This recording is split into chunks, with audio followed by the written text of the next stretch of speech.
years have come and gone since that day.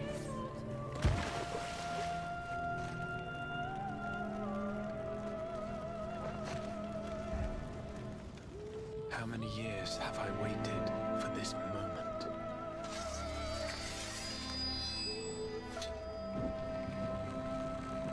For the one that stood alone against the storm. Hey guys, happy Wednesday. Good morning to you guys. I do want to apologize to anybody who was wanting to catch my Monday stream. I know there's 1,000 clamoring fans out there that were just devastated.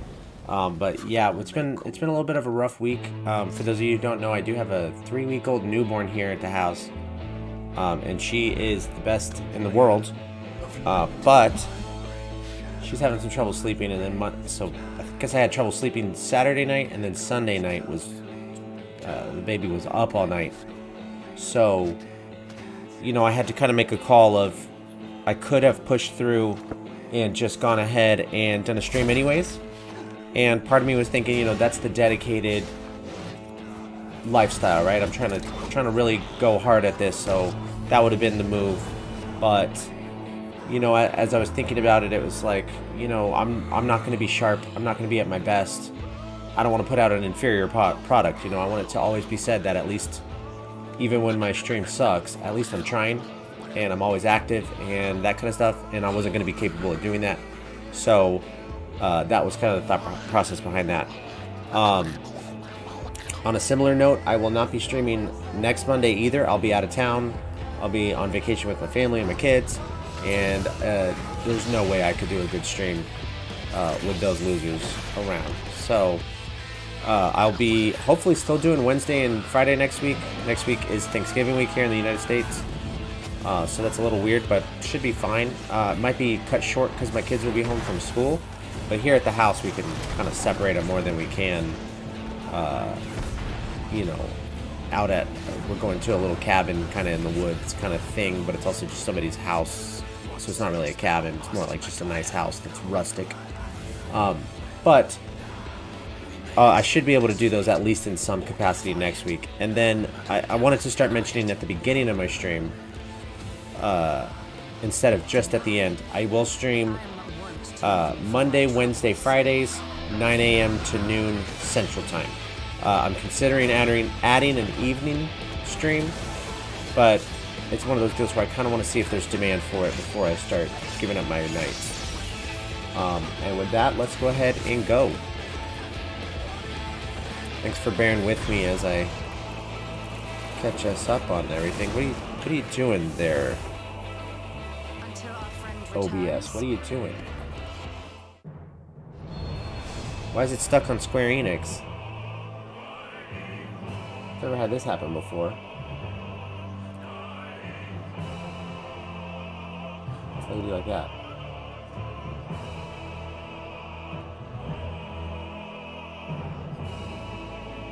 Okay, I have somebody in the chat who's offering for me to become famous if I just go to bigfollows.com. Should I do it? Shit. It sounds too good to be true. Goodbye.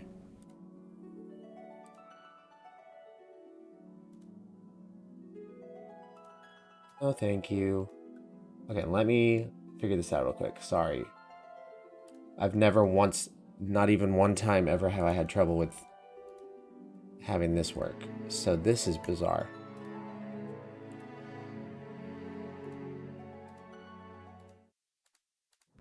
What is going on here?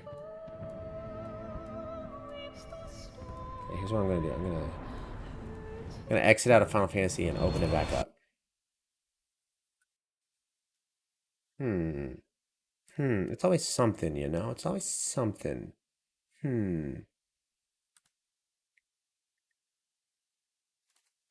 Of all the problems that I have, this has never been one of them. I frequently am like ill-prepared and not ready. But this time I was doing pretty good. I think I've mostly figured out how to get the Facebook thing up and running timely. Come on, get past Square Enix. What? Why? I think it's glitching out because... Let's try this.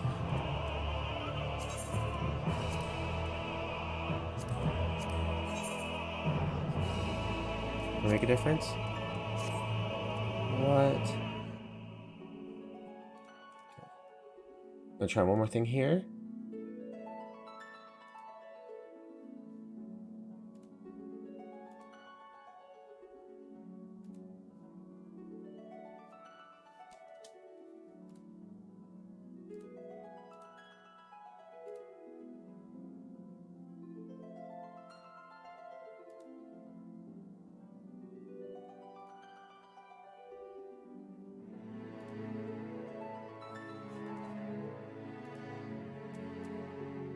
What in the world?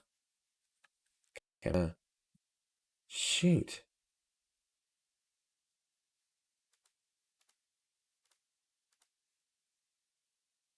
I know what I'll do. It's okay. I'll just do a full screen capture of one of my screens, and that should do it. I'll have to troubleshoot that later. What in the world?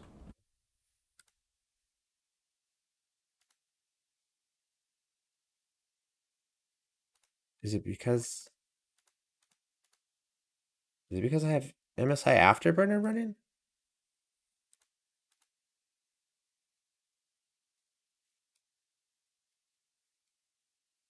Okay. Well, this will work this time. I'm confident. Sorry about that. It's always something, isn't it?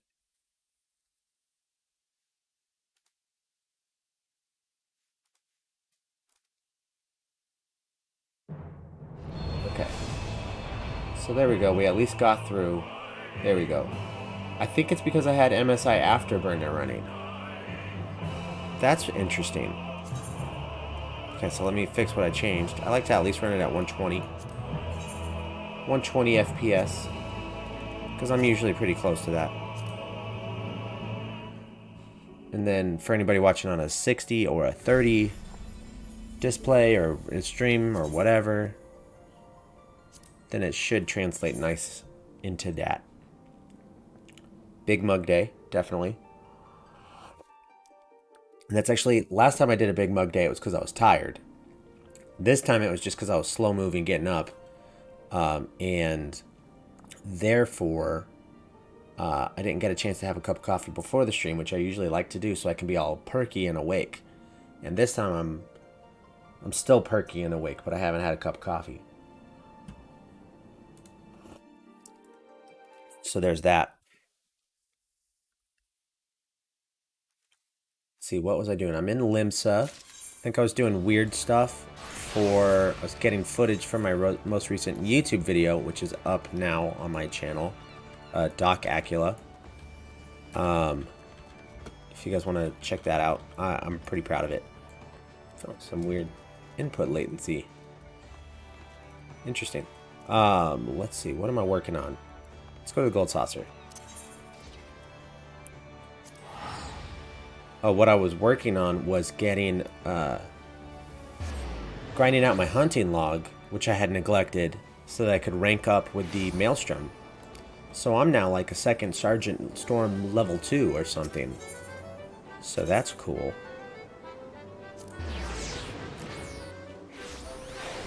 I've been talking a lot about how I'm going to start playing Final Fantasy more off stream. And then Microsoft goes and like stealth releases Halo. I mean, at that point, ooh, let's go. Starting off with a bang. I mean, when Halo drops, what are you supposed to do? So I've been playing a lot of Halo. It's taking me back to my glory days.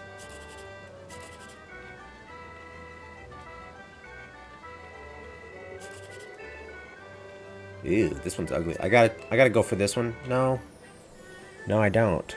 There's nothing good here. Because 789 is off the board. 123 is off the board.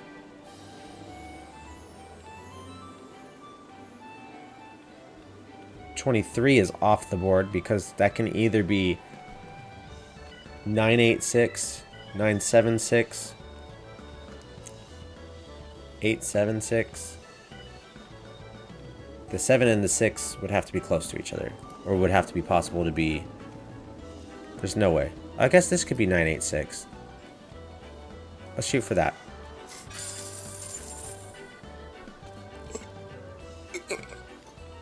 Okay, let's see. What did I miss? I could have got 8 more if I went right there. There's 21. That's a pretty good one. There's a couple of 180s. Those are okay. And that's about it. That was a terrible card. Thank you very much. What else we got? Okay. I don't care about 6. Ooh. Ooh. Ooh. Shooting my shot. Ouch. Ew. That was an even worse card. The top prize was 306. At least we started off with a bang. 10K. Not gonna argue with that. Not going to argue with that. Let's go to the big old jackpot board. See if I won any big old lotteries. I feel like I probably did. I have a good feeling. I did. Let's see. Okay. That's okay. I got 2 more. Alright. That's alright. I won something. Let's go. I've never won. I've never won anything before. That was awesome. You gotta take your little victories as they come, you know? Hey, I'll take that. That's free money right there. Free MGP. See, and then I'm gonna purchase some more. Because they cost, what, 100? 150? And 200, right? Well, the thing is, the minimum you're gonna get is like 1,000, so there's no reason not to do it. So, there we go. Nice. Nice. Okay. Done did it. Bye. Ouch. Alright, let's see what else we got. Is there another one right there? No. Actually, I think I'm pretty much done here. Let's go do Ironvald's Adventure.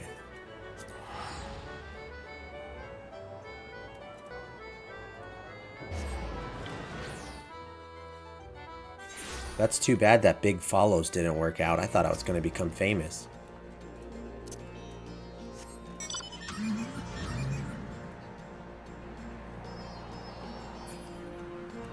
How can I delete that from the chat?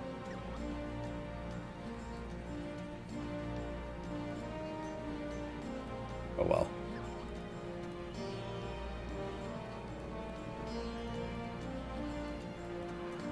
Oh well.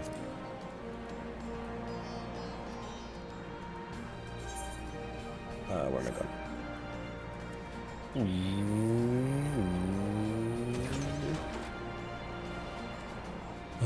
Man, so let's see here. What are we doing? What up, Lise? How are you? Oh, I want to be able to box.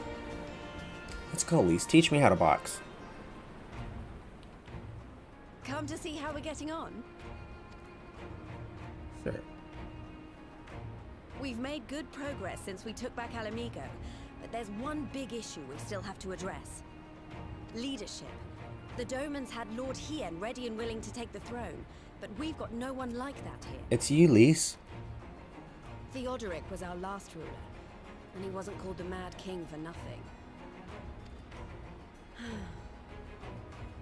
Suffice it to say, our people have had their fill of kings, which means we need to find a new way forward. Fair. If only it were that easy. Everyone and his uncle has an opinion. Maybe they should implement a vote.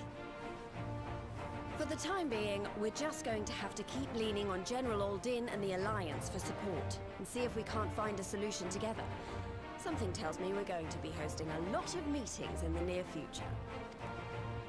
But if that's what it takes, I'm ready to talk till my jaw aches. Do it.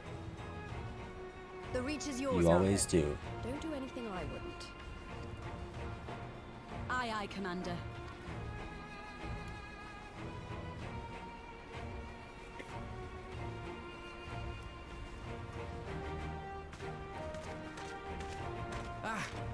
you are. I've been searching all over for you. Don't worry, it's nothing bad. That said, this might not be the best place to talk. Will you join me?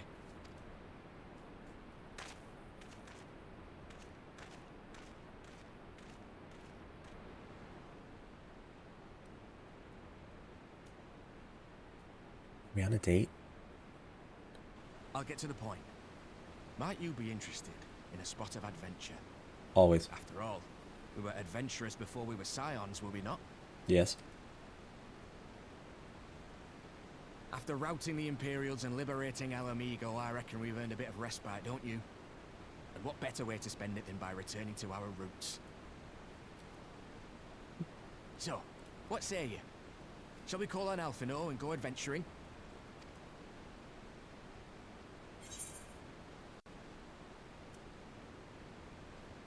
Twist my arm, why don't you? Jeez, I like that little smirk, Ethan. Twist my arm, why don't you?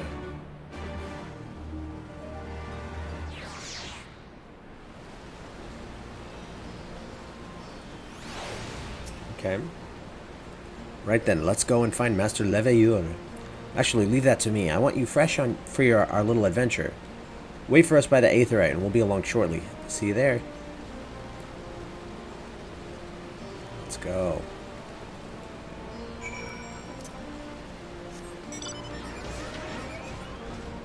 I actually thought for a second about teleporting over there because I'm lazy. That's pretty damn lazy.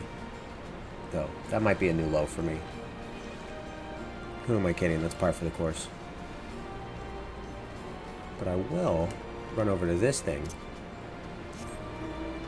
to teleport over to it, because that's not that lazy. That's just efficient.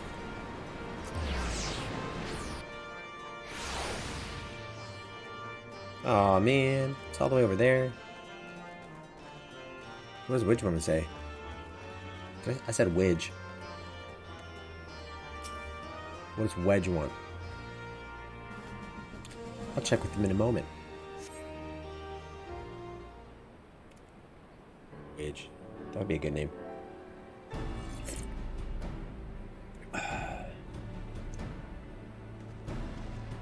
Game sure is pretty. I'll tell you that much for sure. Greetings, Doc. 'Twould seem we are to accompany Ehrenwald on some manner of escapade. Have you any idea what we've gotten ourselves into? Allow me to explain. It'll be something of a history lesson, but I'll try to be brief. No snoring, if you please. Now, the events I would speak of occurred before the occupation, back when Alamigo was still a monarchy and Theodoric sat the throne. A uniquely brutal despot by all accounts. That he was. The King of Ruin suffered no rivals, real or imagined, and his dispute with the monks of the Fist ended with Ralger's Reach being burned to the ground. In the latter years of his rule, he was seized by the unshakable belief that unseen forces were conspiring to steal his crown, and so he ordered that every soul with a claim to the throne be executed, including his own family. The wealth of the poor sods he put to death became the property of the king, and it's said that these royal treasures were hoarded somewhere in the palace. Thus was born the legend of the Mad King's Trove. Ah, I believe I see the direction our adventure is to take. I assume you have a mind to unearth this hidden bounty. You assume correctly. And would I also be correct in assuming that this legend is widely known? Others must surely have gone in search of your prize, tempting as it seems. Well, of course we won't be the first to make the attempt. Following Alamigo's liberation, more than a few eager soldiers turned the palace upside down in hopes of claiming an easy fortune. But even after scouring every room from dawn till dusk, they uncovered not a single coin. Their gold lust drained away as quickly as it had come, and the legend of the Mad King's Trove remains simply that, a legend. But I see you have no intention of letting the story end there. What self-respecting adventurer would? Imagine the three of us delving into a decades-old mystery. Tell me the thought doesn't set your heart to racing.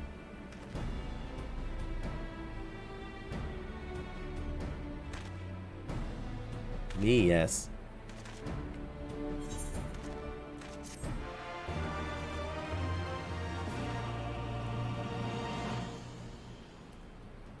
I wonder why I got the emote box right now.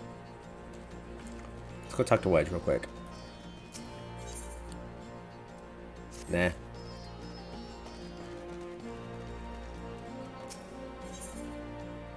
Yes.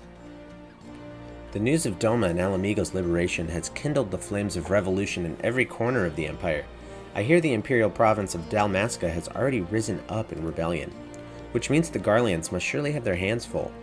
What better time than now to indulge in such a diversion? Tell us, Arnvald, have we any clues as to where we might begin our search? Well, judging by how the other treasure hunters fared, nosing about the palace isn't like to get us anywhere, so we'll probably need to ask around. Would that be another way of saying no? Well, yes. I see. In that case, I shall pay a visit to the Allied Archivists and request access to the records seized from the Imperials. The Garleans are meticulous about such things. If they uncovered the trove during their occupation, the event is certain to have been recorded. In the meantime, the two of you can track down those who worked as palace servants and officials in Theodoric's day. Given that they would have been at least 20 at the time, you'll be looking for people who have seen 40 summers or more. Anything they can tell you about the king and his bloody deeds may prove useful, so be sure to listen well. Arnvald, pray try your luck in the fringes and the peaks whilst Doc makes the round in the Alamegan quarter. Ha! And there I was thinking I was the party leader. Not that I mind, of course. Let's be about it, eh? We can meet afterwards at Gilbard's Gate. Sounds like a plan.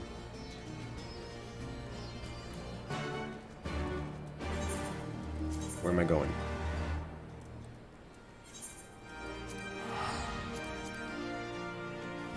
See ya. Okay, I need to talk to some peoples. These people? Oh, yeah. Wait, what do you do here? That's the question, isn't it? Now that we're free, what are we peregrines? Well, former peregrines I welcome, I reckon. What are we to do with ourselves? That's what some of the Garleans call on. It means foreigner or some such. Can you believe that? I was a foreigner in my own bloody homeland. But no longer I. We're free at last, and those Imperial whoresons are dead or in chains. Who's the little peregrine now, eh? Alrighty, I don't want to talk to you. I want to talk to you. In the palace? No, not me, lad. Surely you've heard stories of the Mad King? He used to hold public executions up on the Divine Audience. Anyone, and I mean anyone, suspected of conspiring against the crown was flung from the top of those steps. Suffice it to say that I stayed as far away from the palace as possible. You smart.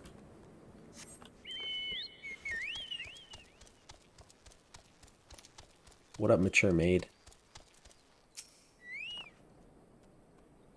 You want to hear an old maid's stories, do you? Aye, well, most of what I know of the Mad King is common knowledge. We'd only see His Royal Majesty when he deigned to attend the executions he'd ordered, and after a while, even watching his enemies die wasn't enough to coax him out of hiding. They say he started seeing assassins in every shadow, and wouldn't set foot outside the palace walls. I was offered work there as a royal servant once, but the mere thought of it left me in a cold sweat. She didn't take it.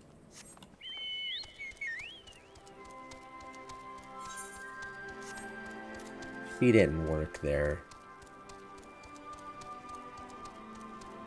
What's up, retired Ruggedin?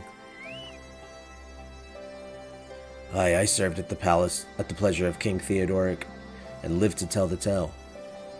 One of the palace guards I was. Truth be told, it was a dark chapter in my life, and one I'd sooner forget. Hardly a night went by when we didn't hear blood-curdling screams echoing from the inner chambers, which of course we were under orders to ignore. So we'd stand still as statues, trying not to imagine what horrors were unfolding within. If you're hell's bent on finding out what happened in the palace, head down the street here and ask old Arnold. He was the king's head scribe. Oh, he'll know. Tell us where that treasure at, Arnold.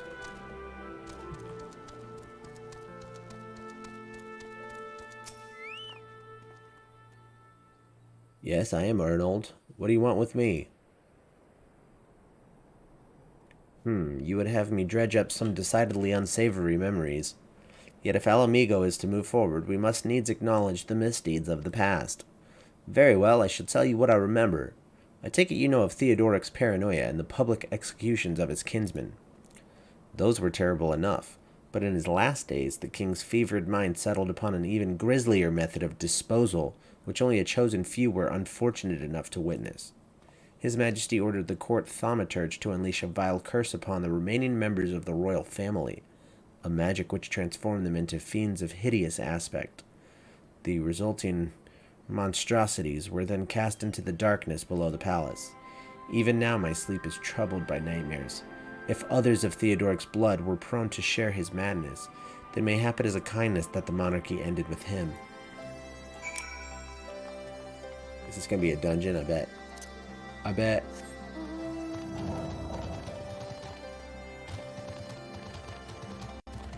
But we're going to have to go down there and slay these monsties. It's always violence with us, isn't it? Such a shame, such a shame.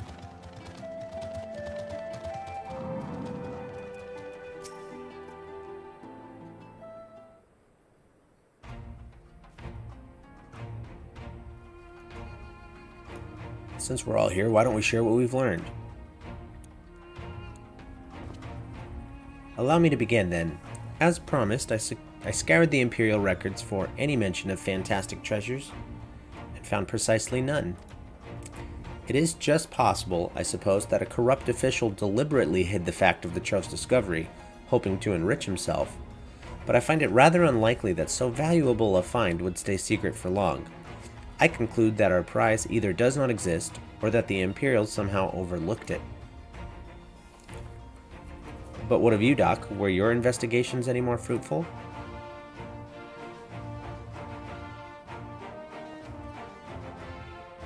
Turned into monsters?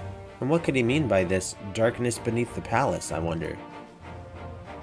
I met an old man in Alighieri who spoke of the palace's subterranean prison, but he said not of cursed abominations. The Imperial archives were also silent on the subject of fiends inside the palace grounds. Could this scribe fellow have been spinning him a yarn, do you think? Did you believe him, Doc?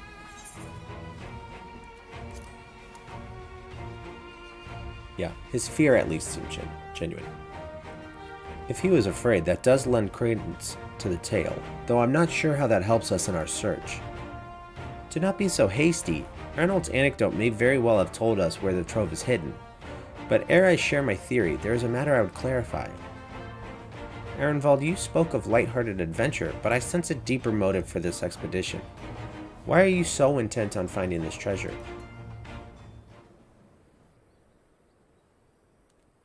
It wasn't all pretense, I swear it, but you're right.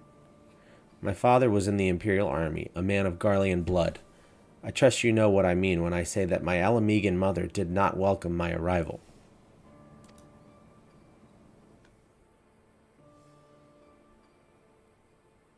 As I grew, she would check my brow over and over, convinced that a spot on my skin was an emerging third eye, like the kind you see in pure-blood Garleans.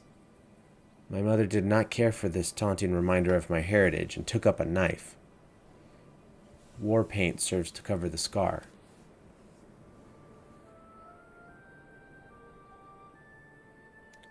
In the end, she turned me out into the street, and I was left to haunt the alleyways of Alamigo, a feral child who got what he needed through begging, cunning, or worse.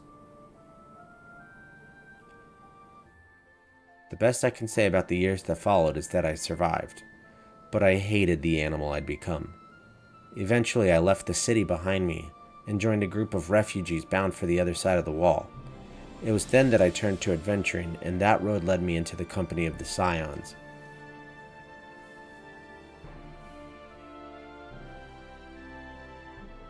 I tell you this so that you understand. I know all too well what poverty and hunger can do to a person. I drew steel on ordinary folk for a measly crust of bread. With Theodoric's gold, I could spare my countrymen the shame of living like that. Thank you, Arenvald, and I apologize. That cannot have been pleasant to recall, but I felt it best to be clear in our intentions. Good policy. Well, Doc, are you content to surrender the treasure to Ehrenwald's noble cause and claim the thrill of adventure as your reward? Of course, I never get gold. Then I should be glad to tell you my theory on the resting place of the Mad King's Trove, if you are minded to hear it. I get... oh.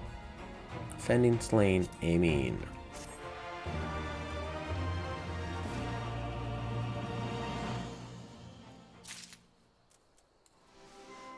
Whoops. Please be cool, please be cool, please be cool. Where that coffer at, though?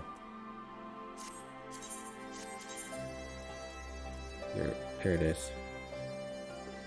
I level 370. Yes.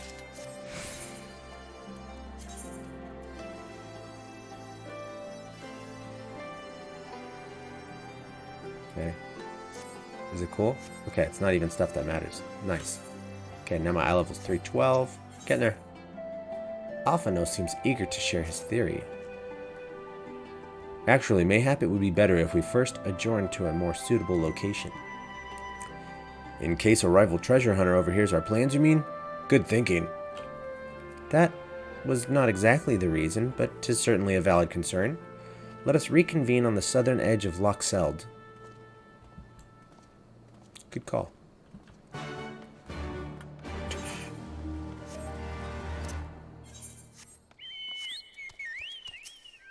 Aw, man. I have to jump off just to ask you to open the gate. What kind of adventurer am I?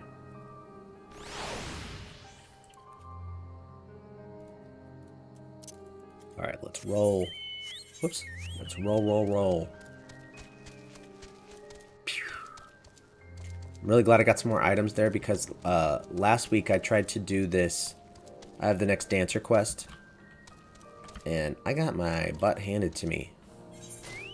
And it said something about eye level much higher than what I am. So I thought, you know what, I'll just go ahead and... there's usually a big jump. I'm at 70. Usually a big jump in power when you get to the new expansion stuff. So maybe I'll either wait for that. Or even just as I get these... I remember in the previous two, like, post-patch quests. Which is what I think I'm doing. I think I'm done with... I got the credits from Stormblood. So, I think I'll start getting a bunch more items and stuff quickly here. But we'll see. Forgive me, which was not my intention to draw out proceedings. I simply wish to have the lock in sight while I explain things. Prior to the great flood of the 6th umbral calamity, the salt lakes you see before you were yet dry ravines. And this, believe it or not, was the site of the ancient city of Scala, which rose and fell during the 5th Astral Era.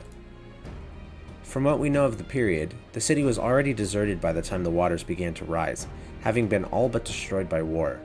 Yet its ruins remain to this day at the bottom of Loch Seld. It is my belief that the darkness beneath the palace mentioned by Theodoric's former scribe was not a reference to the prison, but to a place still further below, the ruins of Scala. I further surmise that the Mad King's unfortunate kinsmen were cast down there not simply out of a desire to punish them, but to discourage exploration. Theodoric wanted to keep the ruins secure. Wait, you're saying they're meant to guard the Mad King's Trove? Precisely. And since we know the court thaumaturge was involved, we can safely assume that any entrance into the old city will have been magically concealed. Which would explain how a legion of Imperial soldiers and the gods know how many Alamegans never found a trace of the Trove. We, however, have certain advantages which they did not enjoy. Doc, would you be so good as to swim down to the bottom of the loch and search for an underwater route into the ruins? While you do that, Ehrenwald and I will seek out an ensorcelled portal within the palace.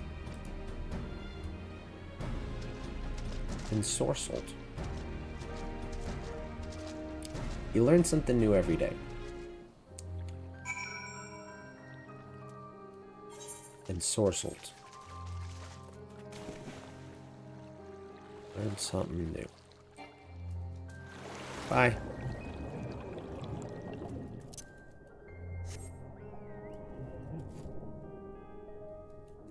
Still like these underwater parts. I'm really glad there's not like much underwater fighting. That's never fun. It never goes well. It's never cool. I don't think I've ever played a part in a game where I'm like, I wish there was more underwater fighting.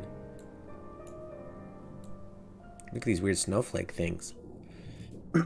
Those are cool. Those are cool for sure. I don't know why I just said that. You discover a passage that appears to lead under the palace foundations. Press on and find out where it goes. Will do. Take my flying swimming car. I found a stone door.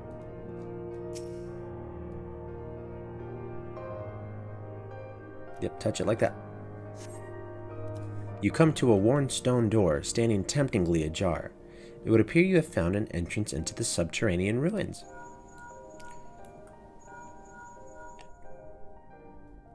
Doc, it's Alphino. We have searched the prison beneath the palace and found a door concealed by enchantments. Have you aught to report? Yeah, I found a door. I found the whole door. And you believe it leads into the ruins. Excellent. Then I propose we proceed from our respective entry points and look to meet somewhere in the middle. Oh, come on, lads. We might as well make it a race. Victory goes to the first adventurers to find the treasure. Godspeed. So now it's going to be a duty. Let's do it. Yep. Knocks me to 370. Okay, let's see if we can find some Aether stuff while we're down here. Ooh, 187 to the southeast. We can work with that. Is it down here? That would be cool. I don't think there's really a way to tell, though.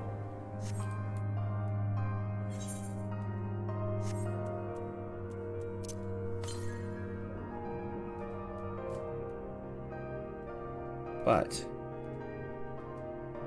I can clear a lot of space down here by flying, sort of. I wish I could look up more, to be honest. I don't know why there's a limit on how up you can look. It's a little frustrating.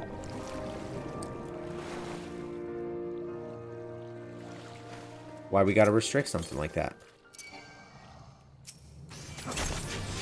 What up, Feebad?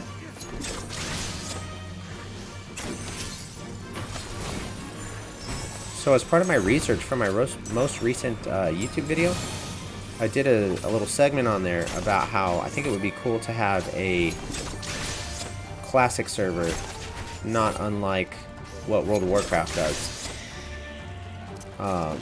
And I know that that will never happen because nobody actually wants it, and because it was bad, and they don't want us to remember that it was bad. But one of the things I saw was that there used to be like physics when you would walk around, and like your character would lean into a turn and stuff. I wish they could turn that back on, or at least make it an option. And apparently it was an option at the time too. It was cool looking. It gives a lot more weight to your character. And I thought that was a nice touch. It's up there. How do I get up there? Go all the way from over there. Ugh. Well, got nothing else to do while I wait for the queue.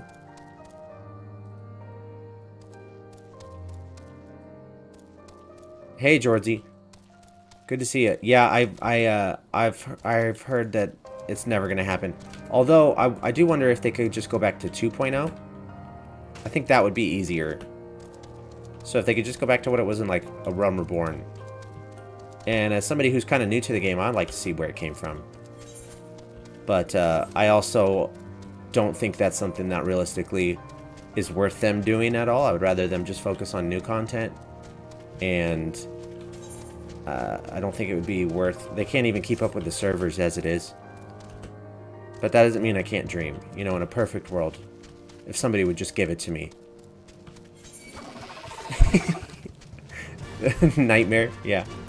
That sounds about right.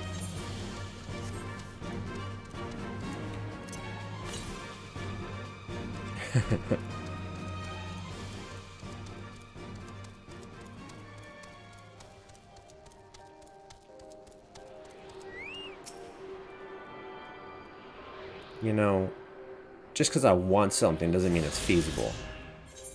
And I'm not saying I'm gonna cancel my subscription if they don't do it. I'm just saying, ignoring the logistics from their perspective, it would be fun to see. That's all I'm saying.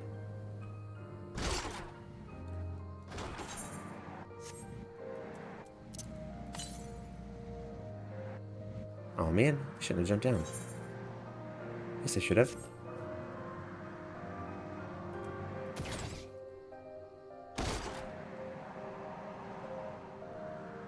Oh, I'm well aware that nobody wants to go back to 2.0.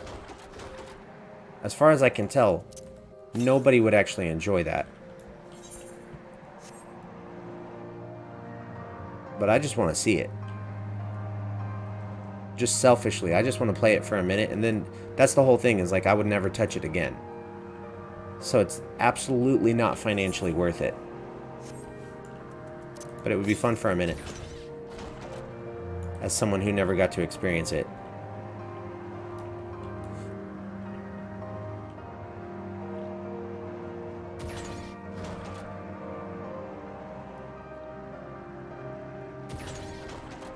Of course, I also thought nobody would want to go back to classic WoW.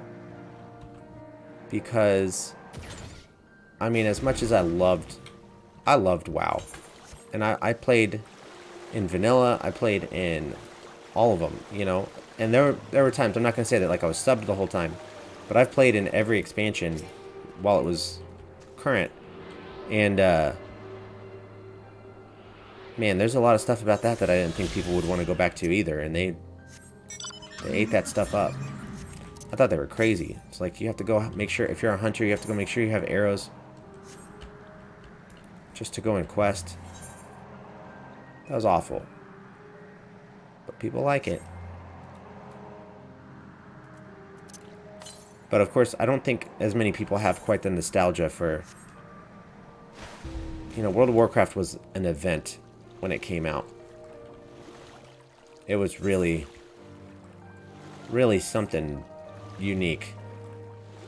And a lot of people were into it with their friends and all that stuff. So I think people were trying to recapture some of that, and a lot of people were able to. Whereas with Final Fantasy, I kind of feel like a lot of people are going to have nostalgia for like around this time. This is when the game is really exploding and everybody's into it and making a lot of connections. And a little bit, it seemed like it was on that trend with, what are you saying? With Shadowbringers. AoE markers never used to be filled. They were just outlines. Ugh. Yeah, I've heard about TP.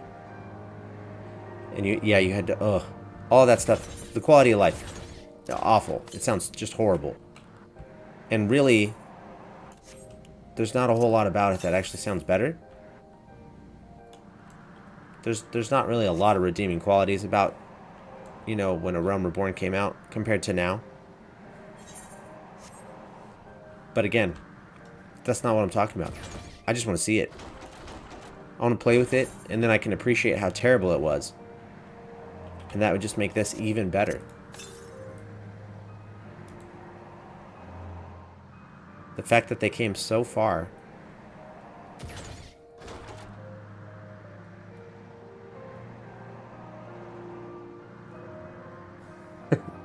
Georgie, just keep going. Keep listing as many as you can.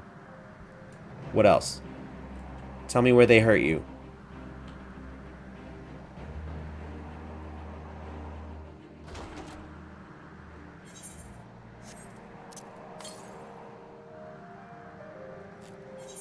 Where's this dang Aether Current? Where are you at?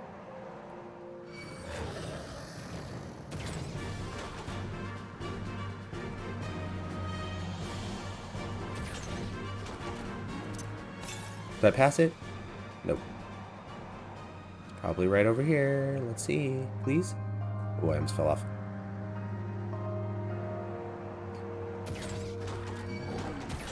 But I definitely think it would be cool if they added back the option to lean into when you're walking. That was cool.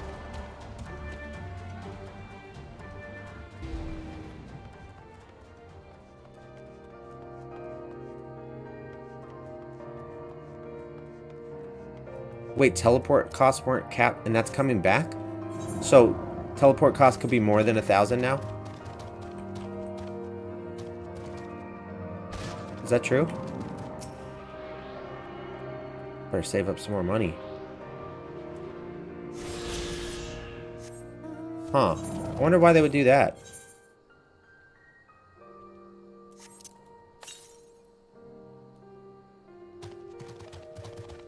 I wonder what the need is for that, but okay. I already have over 1 million, which I know is nothing, but like, that's true that spending 1,000 to teleport isn't really anything, but it also, it's enough that I stop and I go like, ooh, I don't want to spend 1,000, but I do it.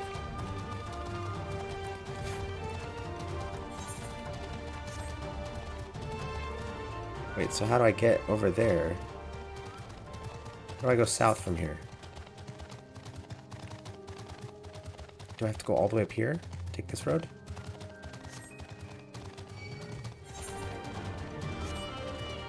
Yeah, and I've seen the map was worse. Back in the day. The graphics in A Realm Reborn were actually real. I mean, not A Realm Reborn. 1.0. The graphics were really good. And apparently that was one of the problems with the game. Like, the graphics were super good, and nobody could run it. Which is not what you want in an MMO. You want a lot of players.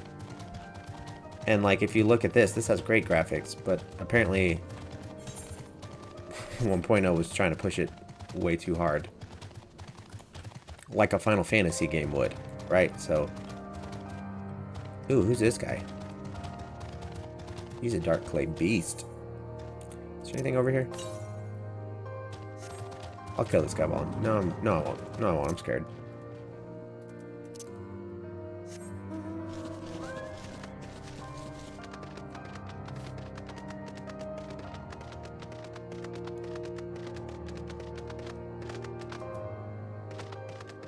And this said average wait time 8 minutes when I started. Now it's gone up to 14. Those queue times like to mess with me.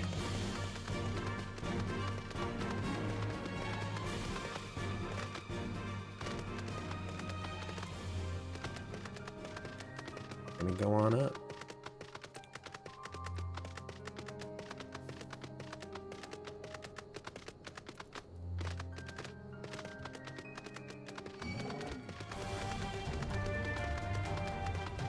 I mean, a lot of these things that were missing from when 2.0 came out, that sounds a lot like early WoW to me.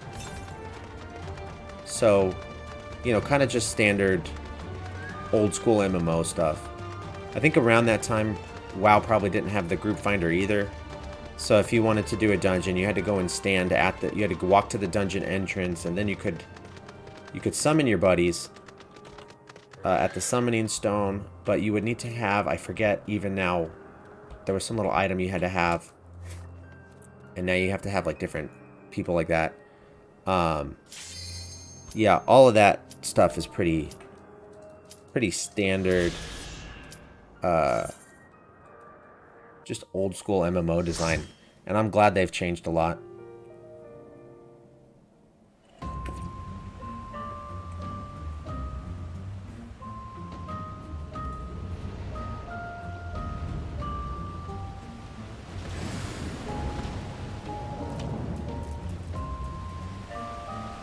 I like the bells or whatever that is.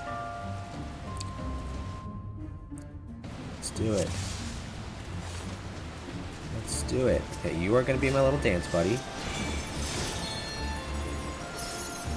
Okay.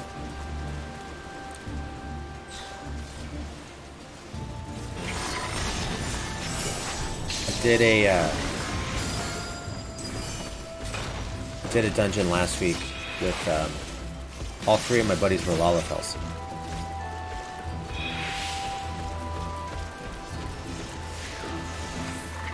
Wait, so you didn't, like, there wasn't, they didn't name the hard content as anything, so you just kind of had to guess if it, or like you just had to know if it was hard? I guess that makes sense. Kind of.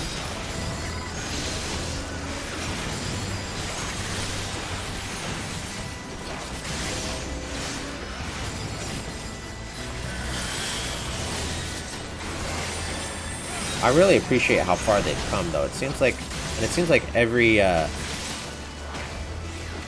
almost every change that they've made has been as a direct result of, like, just making the game simpler and more accessible. And that's probably a huge part of why there's been such growth.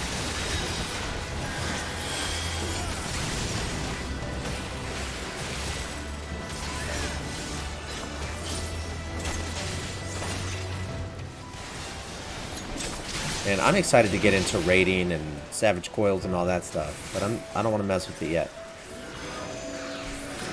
Oops.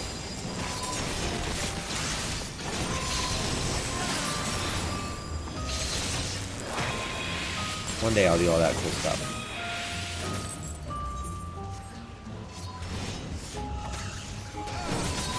I like the music in this place. I like the music in every place in this game, but noticing the music in this place.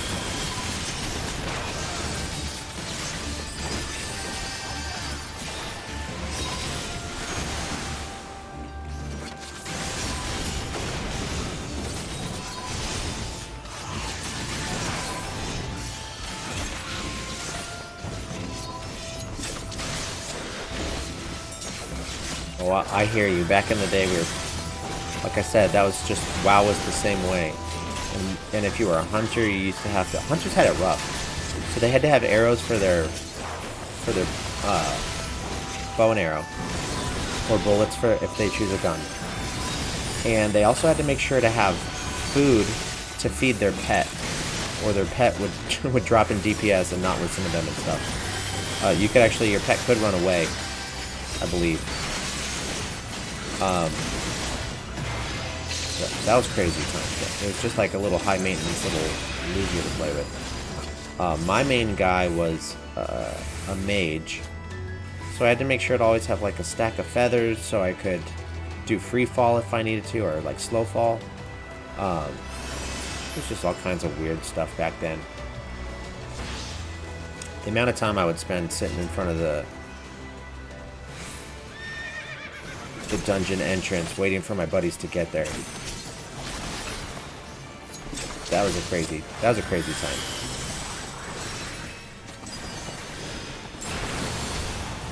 And yeah, I mean, we just kind of put up with it for years because I just don't think we knew better. And it was like the coolest experience. You know, it was still the base game was there. It was just all the quality of life stuff. But I would never go back.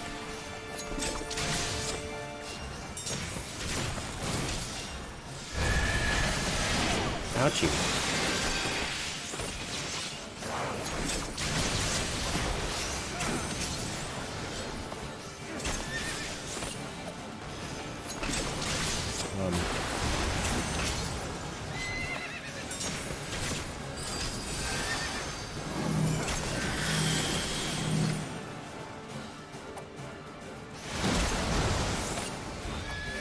What is this? Bloody puddle. What do I do?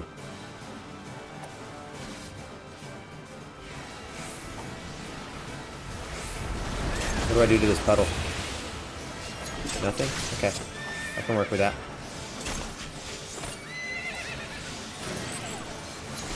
Oh, now I'm dropsy. Right.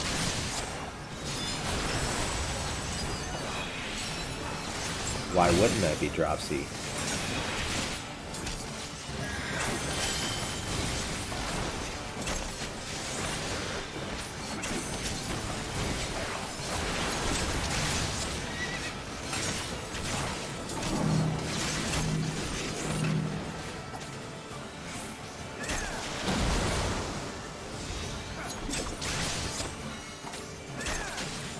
What am I just trying not to cross paths with them? Oh, don't run into me. Oh yeah, that's it. I'm just trying to move it away. Okay. Good to know. That's not hard.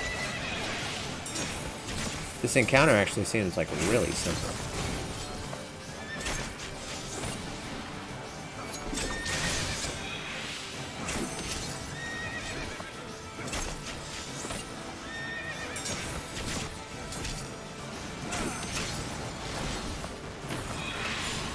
Yep.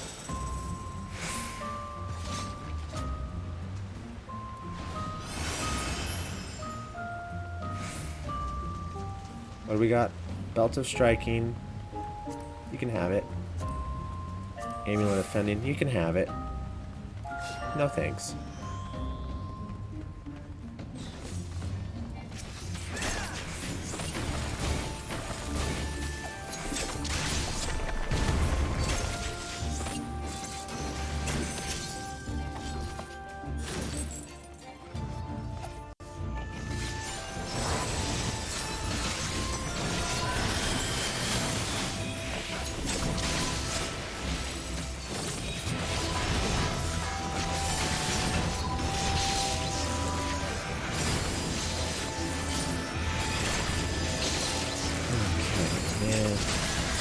What's a fee, Dad?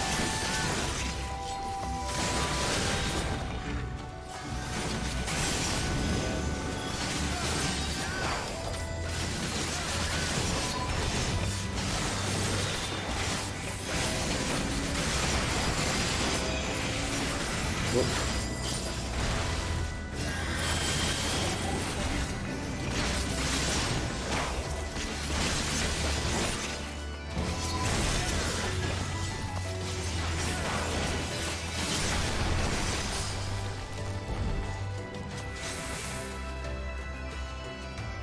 Alrighty. This is a cool area.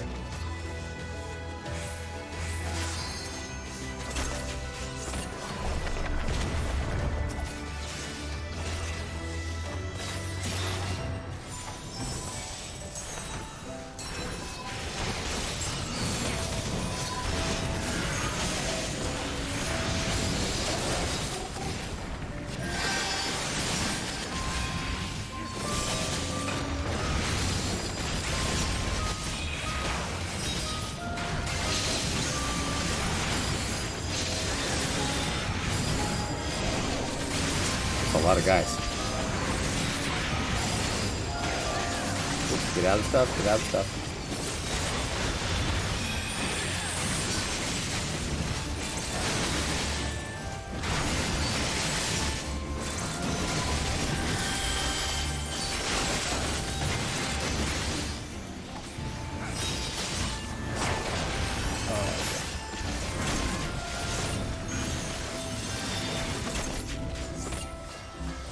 Man, I don't like these stone guys. They take forever to die.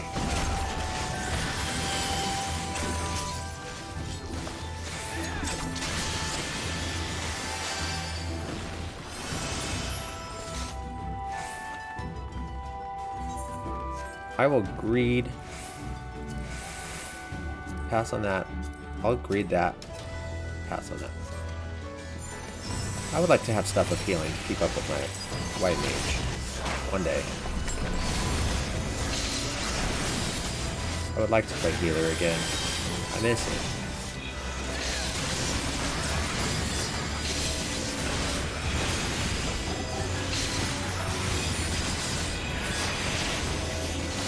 But I do like playing Dancer to get through the MSQ.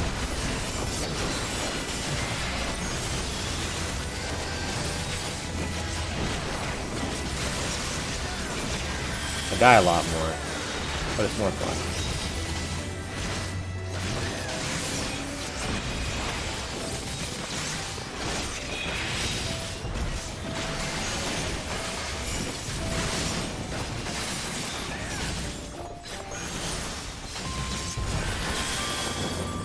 Sweet.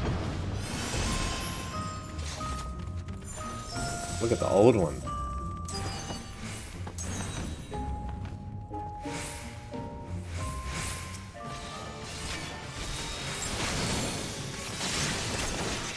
Get him.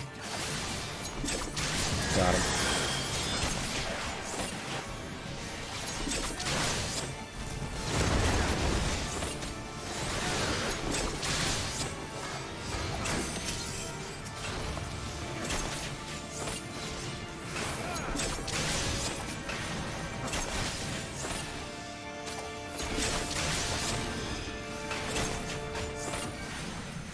Take out these.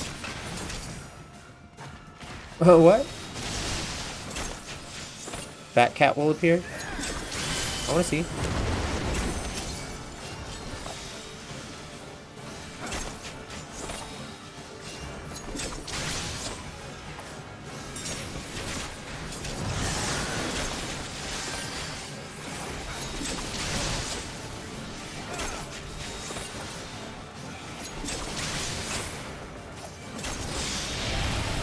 Oh, I'm one of these.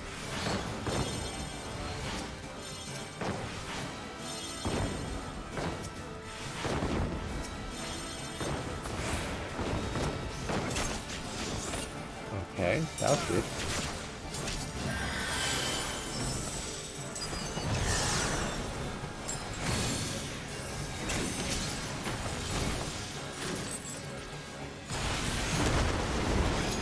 I like this fight. It's very moving and aroundy. Very active.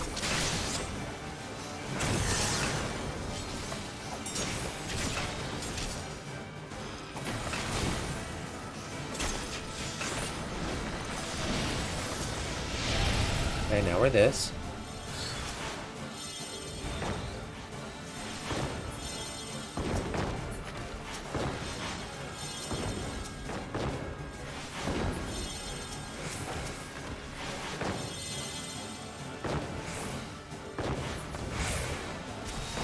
I like that he turns us into those things and we have like a good attack. It's nice of him.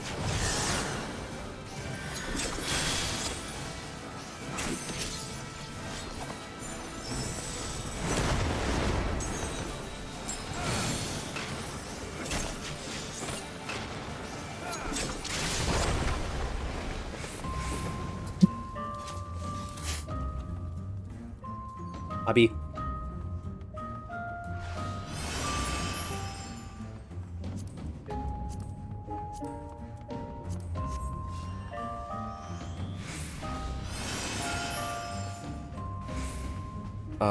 I didn't see Fat Cat. Did I miss him, or does he not always appear?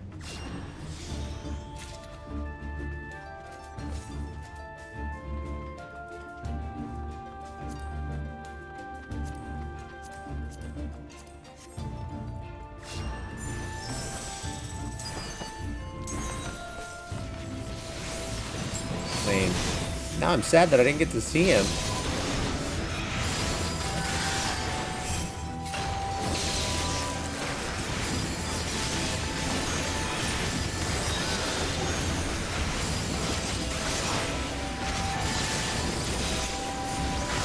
That was a fun fight though. I liked it. I liked how much I had to move around. As a dancer, it's definitely not usually all that fun to just sit there and single target and just stand still on those ones where you just kind of plant and just cast. Although I get that there has to be some of those because those are better for like mages and casters.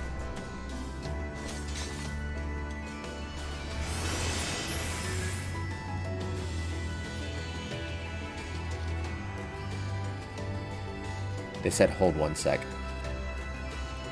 So.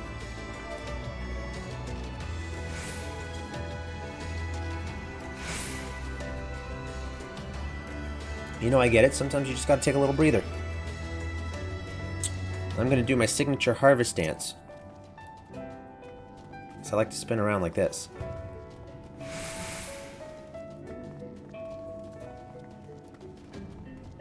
Or like this. There we go.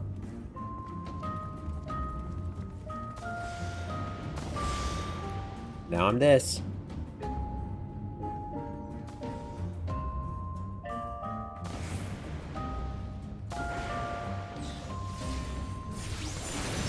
Okay. That was kind of cool. A little weird.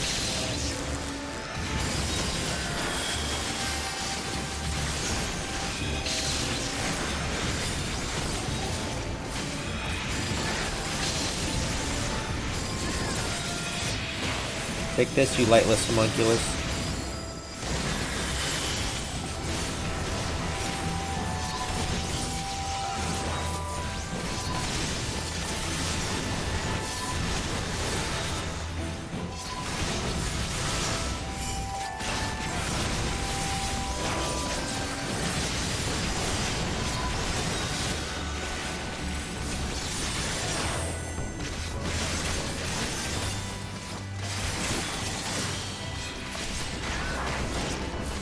Nice. Okay, now we're gonna turn into these guys again. I assume we're going over here? No? That's where we came from?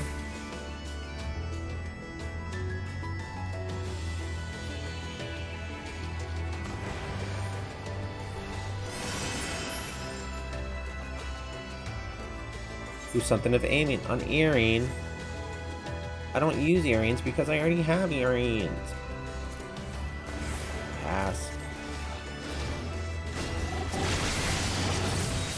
I use whatever magic earring I got from pre-ordering Endwalker.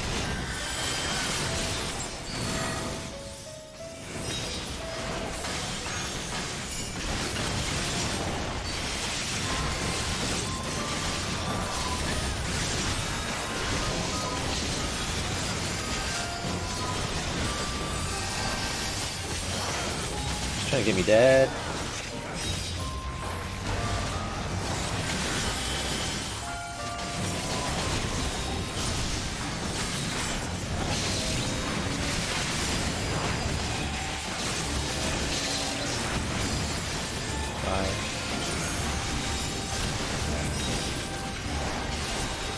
Grabbed. I grabbed or something. Oh, no, I'm doing that again. Dang.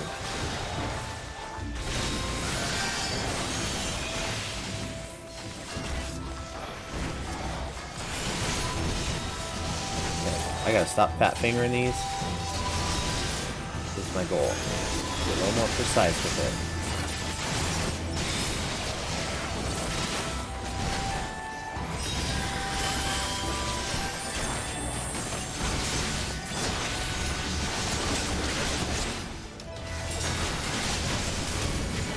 Oh man, I'm hurt. Where's our tank? Why are you not holding aggro on this guy?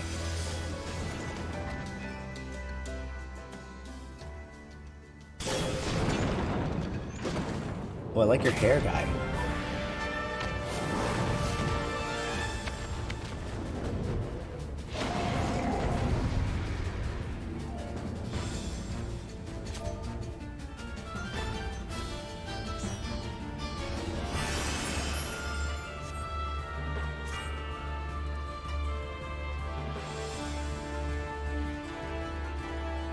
I'm a-comin'.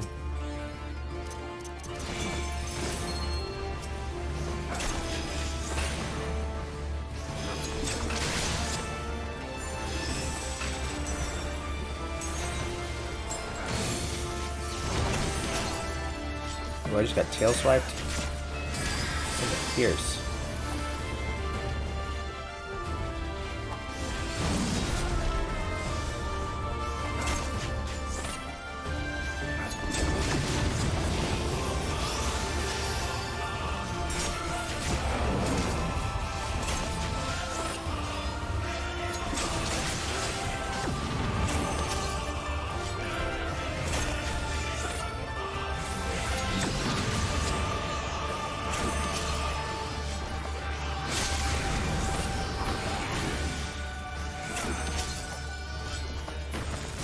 Ooh, this fight's kind of intense.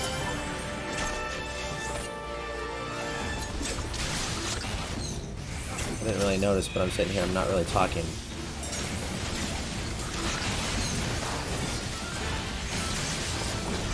Ooh, yikes, don't kill us. I got this thing.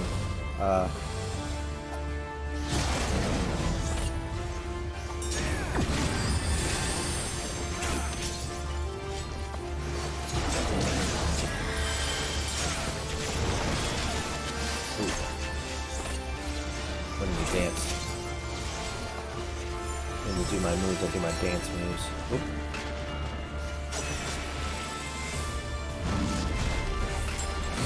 The spin. Let's raise his claws, watch out.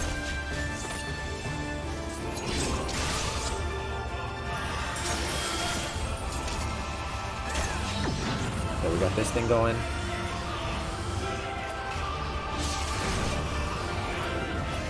Ouch.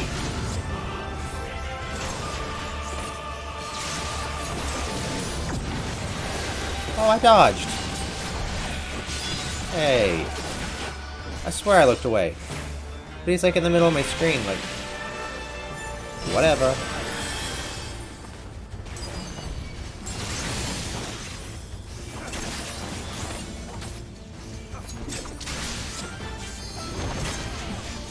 Ha!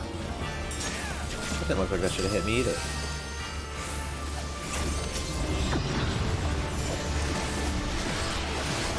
You get all up in your business.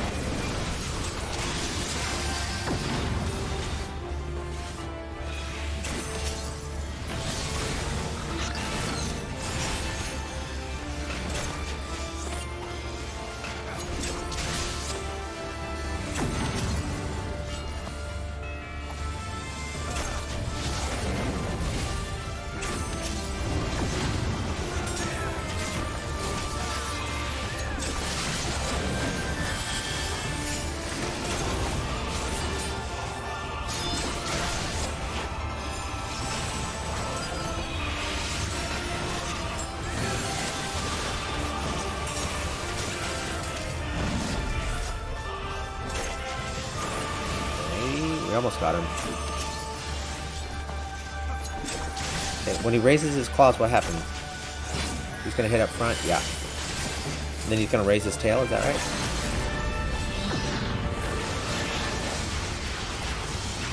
Okay, I don't want... Let's go.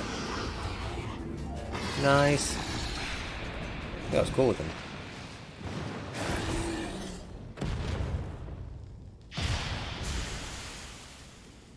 Ooh, I got 15 elegant tombstones of poetics.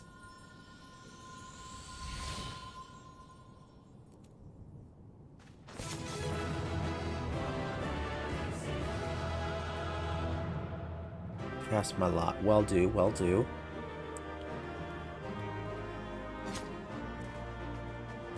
Alright, what do we get? What do we get? Scouting. Pass. Player accommodation. Sure, Tasselhoof. Bye.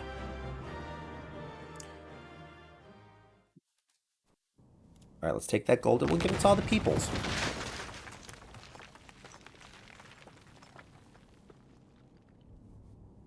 Oh, bugger it. Are you all right? Aye. Aye. Everything's still attached. Good to hear. Ah, it seems both our paths led here. Very good. We spent altogether too much time fleeing fiends horrid and numerous. How fared you? Just killed that big boss. It's cool.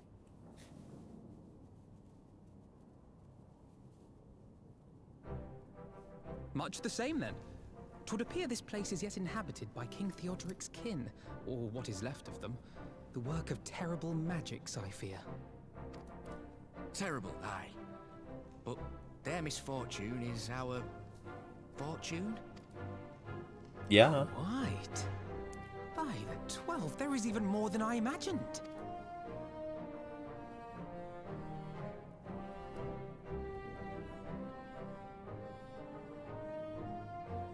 Oh, I can't wait to see the look on Lisa's face. Thanks for believing in me, you two. Nice. Good job, guy. Arnvald. Good job, Arnvald. Nice. Arnvald and I forged ahead at the fastest pace we could manage, but I was not surprised to find you waiting for us. I suppose it serves us right for challenging the Warrior of Light. Next time we should agree on some manner of handicap. Aye, we may have lost Alphino, but think of what we found. Quite. I'm still reeling at the sight of that mountain of riches. What, like how you reeled at the sight of that floating specter, you mean? You should have heard him scream, Doc. Must we dwell on such momentary lapses? We found the Mad King's trove, and that's all that matters. Yeah.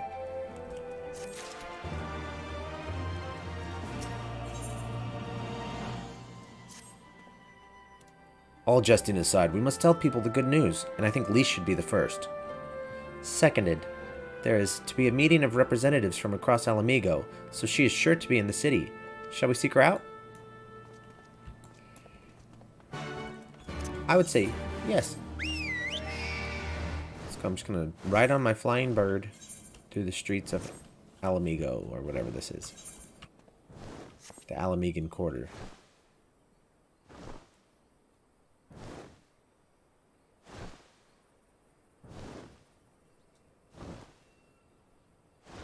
I find this place very confusing. But I also haven't spent much time here at all, so that's probably part of it. Let's go, Lise. What's good? We have some good news for you. Be excited. Oh, you three look pleased with yourselves. What have you been up to? I'm glad you asked, Lise, and I'm pretty sure you're gonna like the answer.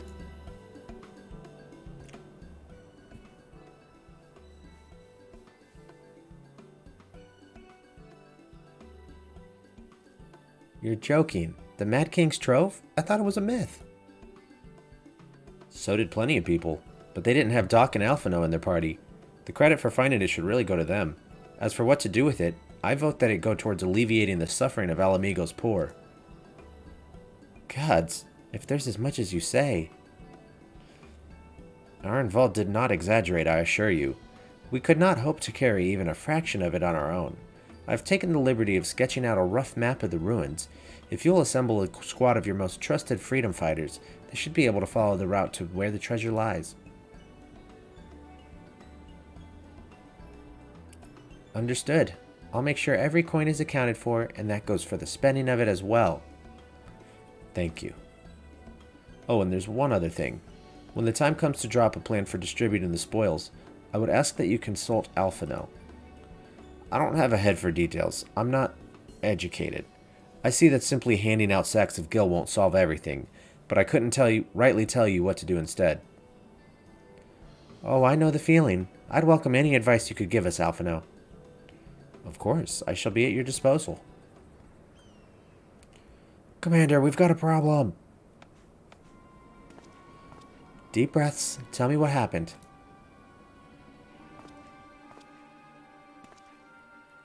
A mob's gathered outside headquarters and they've started making demands.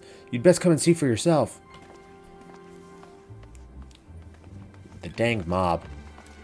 It's always the dang mob.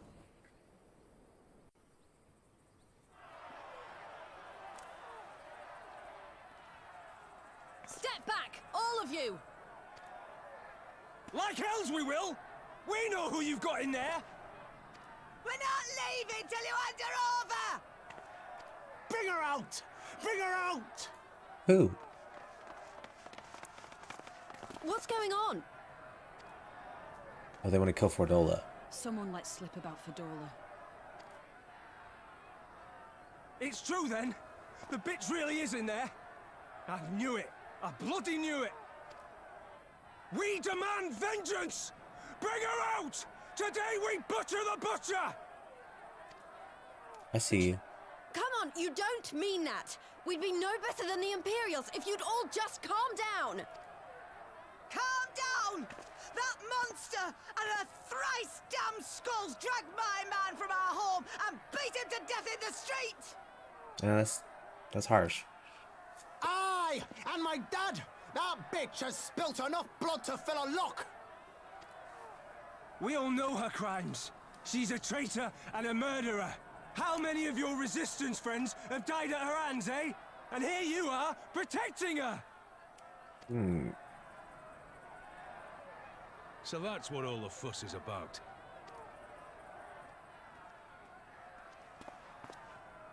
Hearken to me, brothers and sisters of Alamigo. Get him, Rowby. Hey, who's this? That's the Bull of Alamigo. My friends, you are not alone in your anger, your grief, your despair, for it is mine as well. That gnawing pain in your breast, it is enough to bring an old bull to his knees. But I ask you, brothers and sisters, to think not only of the family and friends who were cut down before your very eyes, but to think also of the ones who were abducted, the ones who may yet live, Where were they taken? What became of them? These questions demand answers. I share your thirst for justice, for vengeance. But we will gain only fleeting satisfaction if we give in to our base appetites. We will never know the truth. Now is the time that we, the people of Alamigo, must decide what manner of nation we will build for ourselves, and for generations yet unborn. When they look to our example, will they see a people who held fast to their principles, or one who cast them aside when tried? I say to you, it is our responsibility to give these prisoners a fair trial, that they might answer to all of Alamigo.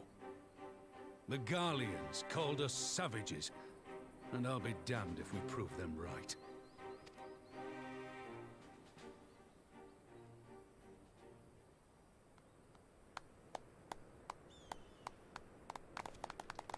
Nice. Good job, Rabon. I know you're right. I do. But I can't.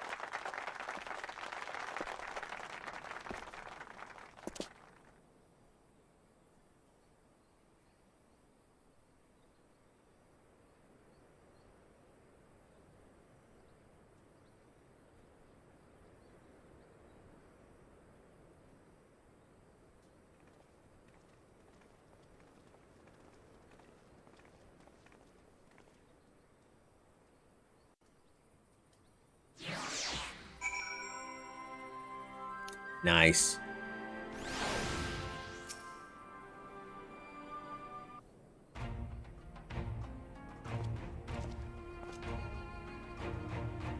My thanks, Rabon. Listening to their anger, I could feel myself being swept away.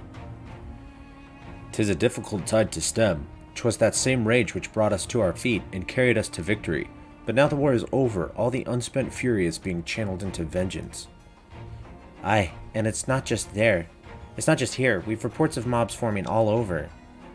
They've been targeting folk known to have cooperated with the Garleans. It starts with insults most often, then someone picks up a stone. Some industrious souls even thought to seek out the graves of Xenos and his officers. It was grim. I want to build a country where everyone, regardless of race or origin, can live side by side in peace. But maybe the time isn't right. Maybe people just aren't ready.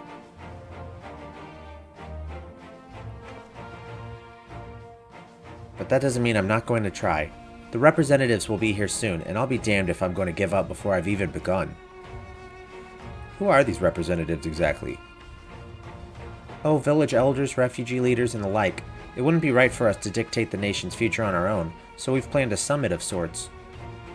We've even invited the Ananta and the Kikern to participate. Alamigo stands at a crossroads, and this meeting will decide which path it takes. The matter of Fordola's sentence cannot be suffered to disrupt proceedings.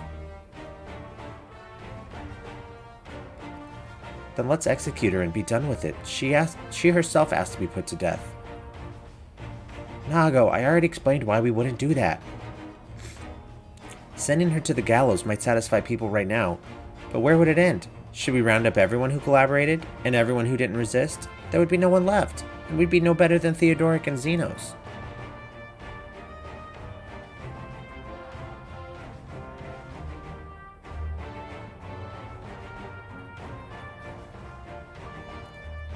Begging your pardon, but might I be allowed to speak with Fordola?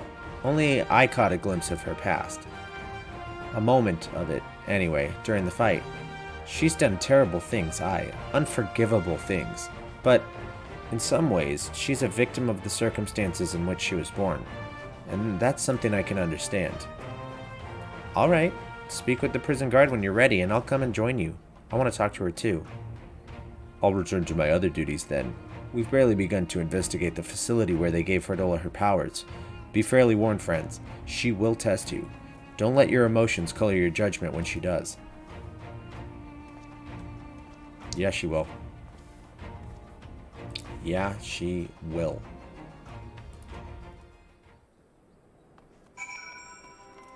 What up, prison guard? Yes, let us in, please.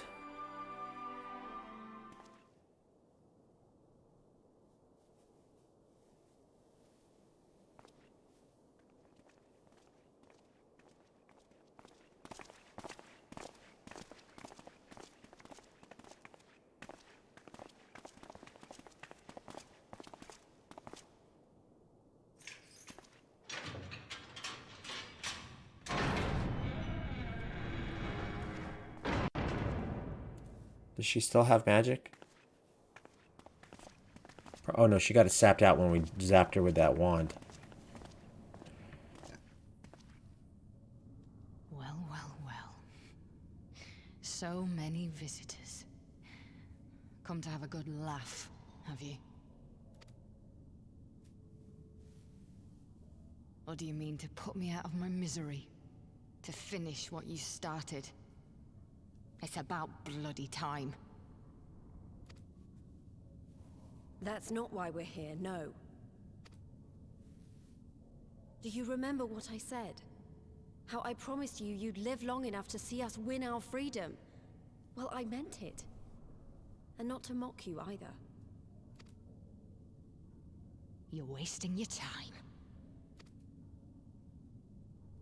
All of this is pointless! There's no reason to keep me alive, and you know it! I killed your men. I killed my men! And you know what my only regret is? That I didn't kill you when I had the chance! That's a lie, and you know it. You think we can't tell what you're trying to do? That we're blind? Yeah, you're a fool, but you're not stupid. You're ruthless. Relentless. You'd give up anything and everything to get what you want. You didn't come this far, climbing over the bodies of your own brothers and sisters just to piss it all away. I see you, Fadola. I see you for what you are. Oh, now I'm getting the vision.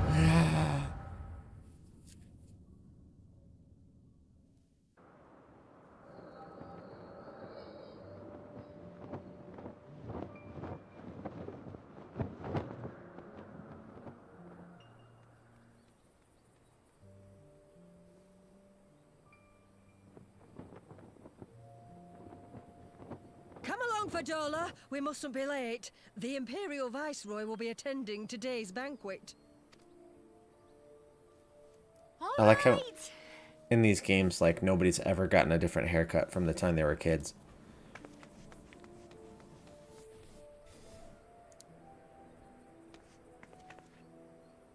Father, what's Lord Gaius like? Is he nice? Are you friends? There you go again with all your questions. Lord Gaius is a great and honourable man who looks after all of Alamigo. He's very busy, and if we don't hurry, we'll miss our chance to see him.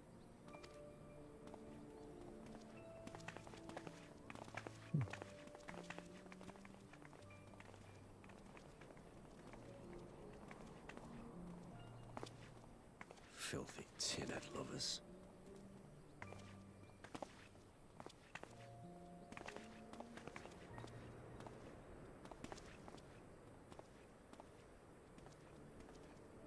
Father, what did that man call us?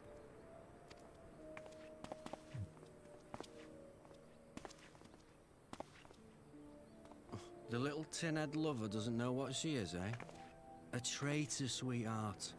A backstabbing bitch who'd gladly betray her kith and kin to gnaw on what few scraps the Imperials deign to toss her. Like your bastard father and whore mother. That's not true! My parents are good people! They've never done anything like that!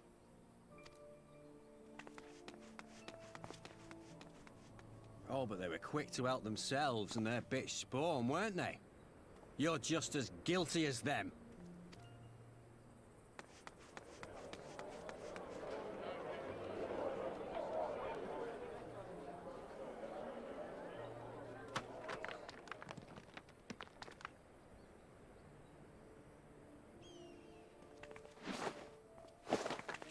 Fadola! Traitors!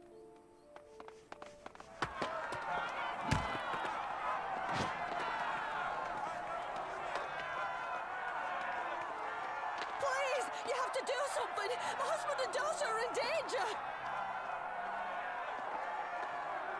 Soldiers of the Imperial Army are under no obligation to intervene in the disputes of army.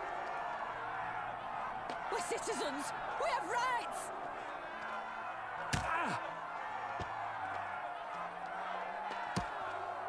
I'm scared. It's all right. It's all right. They don't understand, but they'll see in time. They'll see that this is the only way to survive. Traitors! Traitors! Man. It's messed up. Oh no, that guy's big.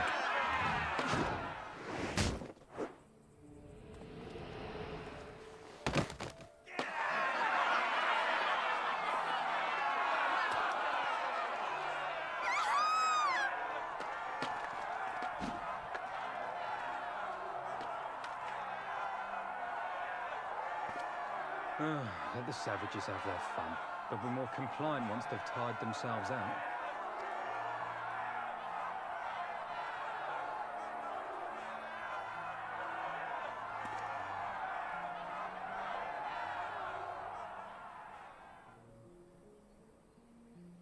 Yikes.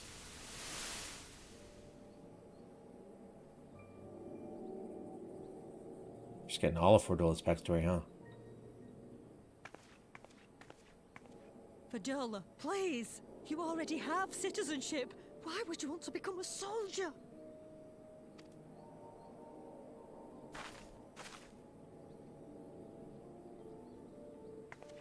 Oh, gods! What have you done to your face? Forgotten it already, have you? I'm honoring Father's memory. By telling the world that you know better than a common savage.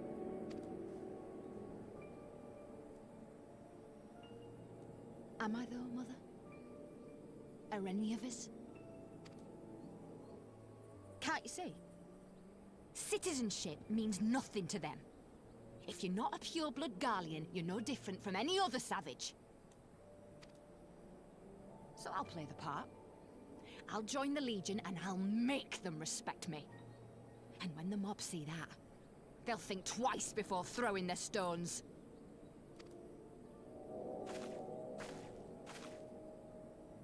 Ansfrid, Rudolph, Emlyn. It's time. It's time for. It'll be hard. Humiliating. They'll try to break us. Send us crawling back to our own kind. But we won't, no matter what. We'll bleed for them, die for them if we have to. We'll do whatever it takes to be free!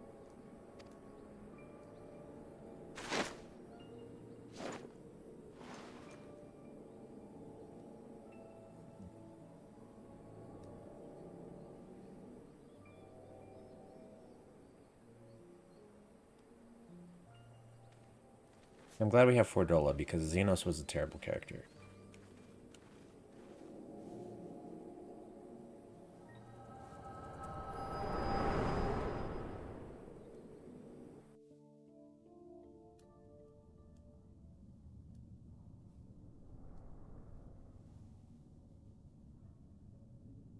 So, you mean to play the part one last time, eh? The unrepentant traitor whose death will serve to unite the people? Shut up. You had every chance to kill yourself. Fashion a noose from your clothes. Wait for the guards to leave you alone long enough to slip it over your neck. I said shut up! Oh, but then it would have all been for nothing, wouldn't it? Whatever it takes. That's what you said.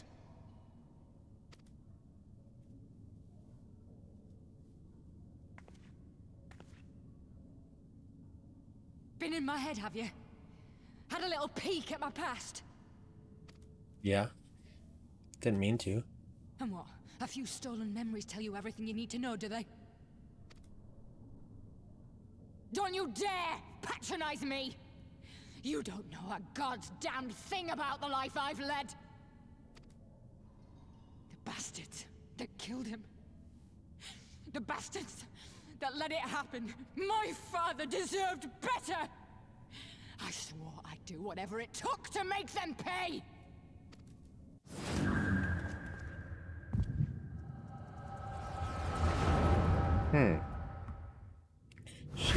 She's awesome.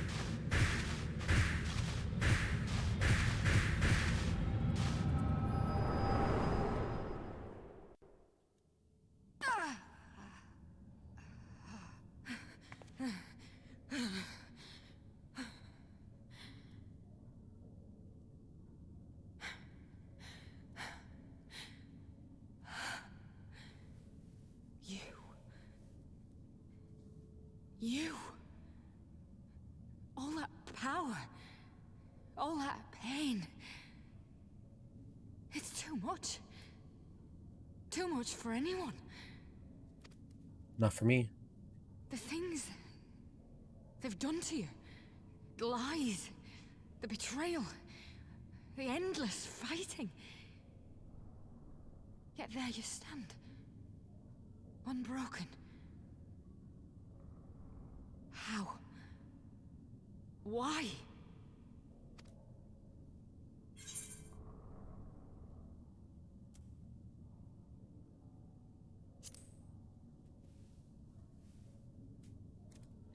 Yep, I do it for those I lost and for those I can yet save. Damn you. Damn you all.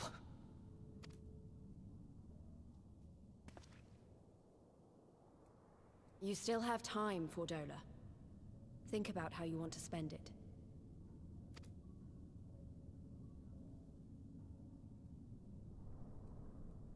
Let's go.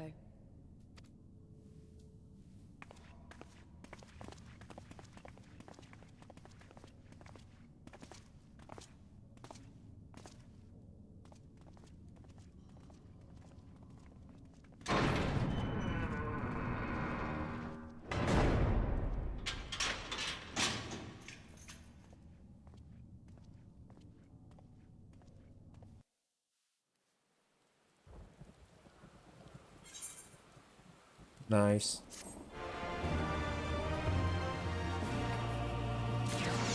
That was a great cutscene. Great sequence. Great as always.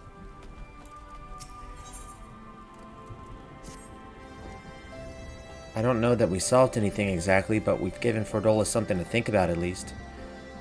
And I've found something new to think about too. I don't know about you, Doc, but the visions only come to me every now and then. From the way Fordola kept wincing, though, I get the feeling she's having them almost all the time. That's a lot of bad memories to deal with. I wonder, could there be some fundamental difference between one who is born with the Echo and one who has been artificially imbued with it? Well, the Immortal Flames have been scouring that research facility ever since the Liberation. There's a chance they might have some answers for us. General Alden's over there overseeing the investigation. Let's go and pay him a visit, shall we? Let's go talk to Rowby.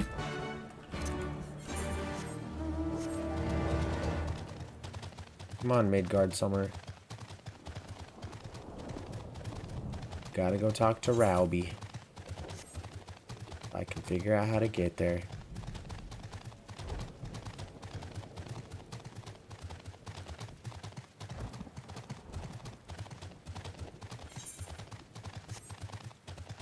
Yeah, Fordola is great. Great character. Very, like, sympathetic to her. Hey, Zeta, how are you doing? Thanks for joining the chat. Thanks for watching.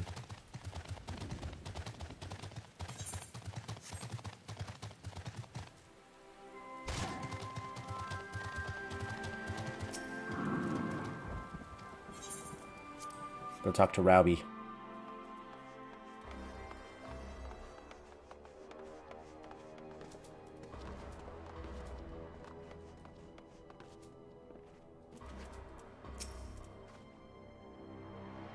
What news? You spoke with Fordola, I take it.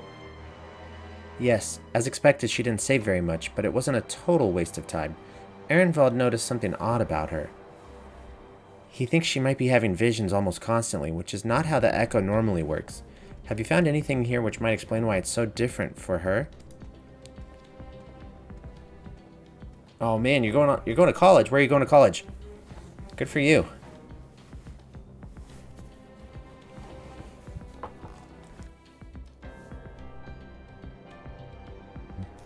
We've been hard-pressed just to organize the research materials, let alone study them. To be frank, I'd welcome the Scion's expert assistance if you have time to lend a hand.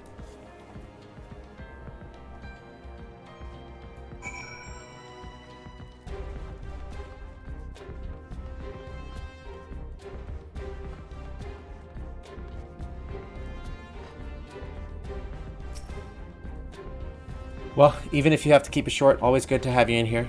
Thank you for joining, even if it's just for a short amount of time. I appreciate it. Love having my peeps. Yeah, I asked which college you were going. But you don't have to if you don't want to. The device in which Krile was held seems even more ominous now you know its purpose. The surrounding pods are marked Supply Subject, while this one bears the label Master Subject. The Ironworks received a request from the Alliance to analyze these devices, and I've been recording everything of interest. Did you notice the labeling? All the pods are designed to drain the aether of the occupant, save that one right there. Unlike the others, the interior's been fitted with an array of sensors to measure etheric waveforms. To what purpose, however, I couldn't tell you.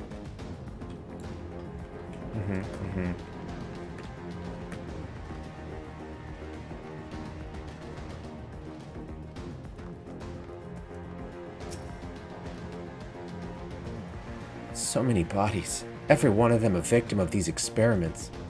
Few show any signs of external injury. From what we've been able to determine, they perish from forcible aether extraction. Such a miserable way to die.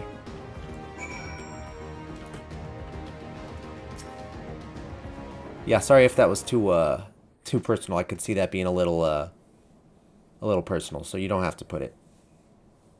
I was just making conversation. I know little and less of science, so any light you can shed on this facility's operations would be much appreciated. Doc, shall we start with you?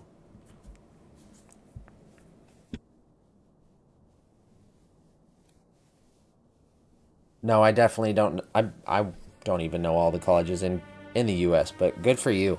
I don't know where that is. That's okay. Usually passing like a college course, you don't have to know where the name comes from, so you'll be all right. Good for you, though. That's fantastic.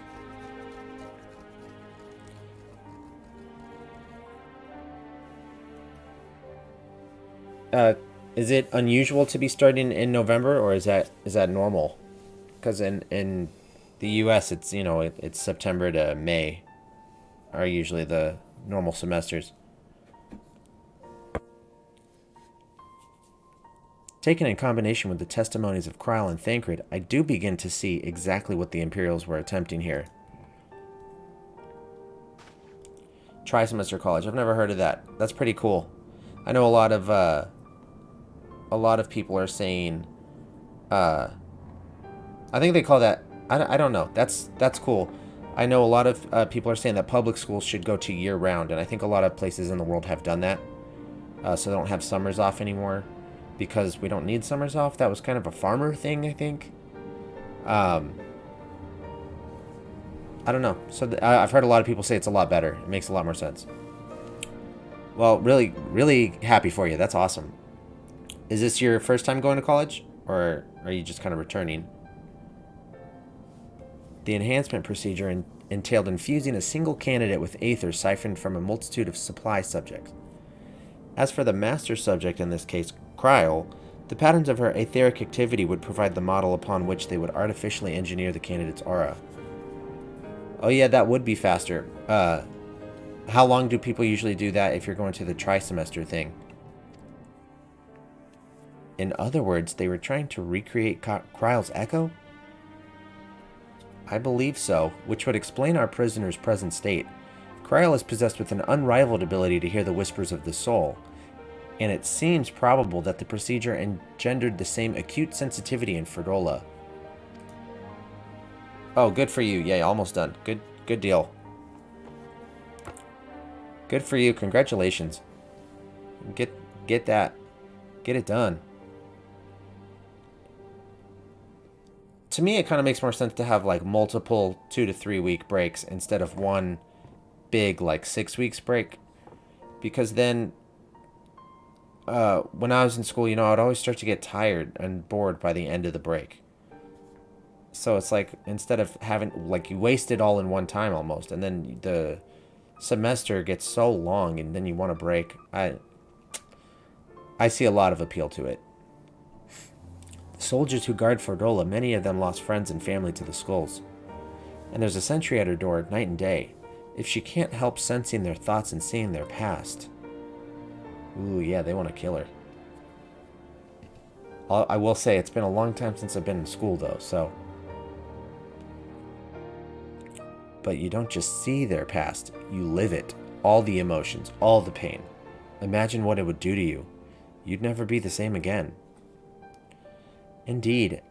As you may recall, Isele was completely transformed by a single glimpse of Hraelsvigar's past.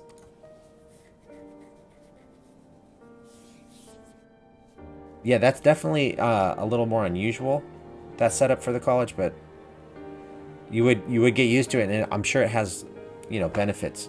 I like that. I'm not sure if I would prefer that or not, but it's definitely, it's got some pros and cons. Fordola has been forced to experience the agony of those whose lives she destroyed. The guilt must be unbearable. That explains her request to be executed. Sounds to me like a kind of justice. Regardless, she can suffer on for now. We have more pressing matters to consider. If the results of these experiments have been relayed back to Garlemald, there will be naught to stop the Empire from repeating the trick. They could give the echo to anyone, to an entire legion. We must be ready. We must learn all we can of these godforsaken procedures, and Fordola remains our best source of information. She'll not be getting her wish, not yet. Right. Yeah, no, you're right. A 6 weeks break is also good, in that it's 6 weeks off. So, that's always good. I could just see the appeal, without ever having done it, I could see the appeal of having shorter but more frequent breaks.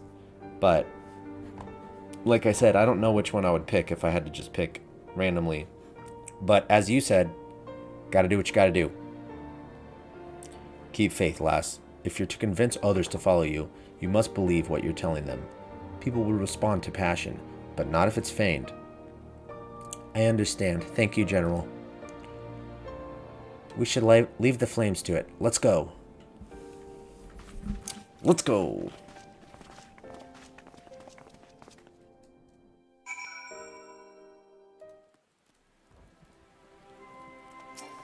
Alright, Lise, what up?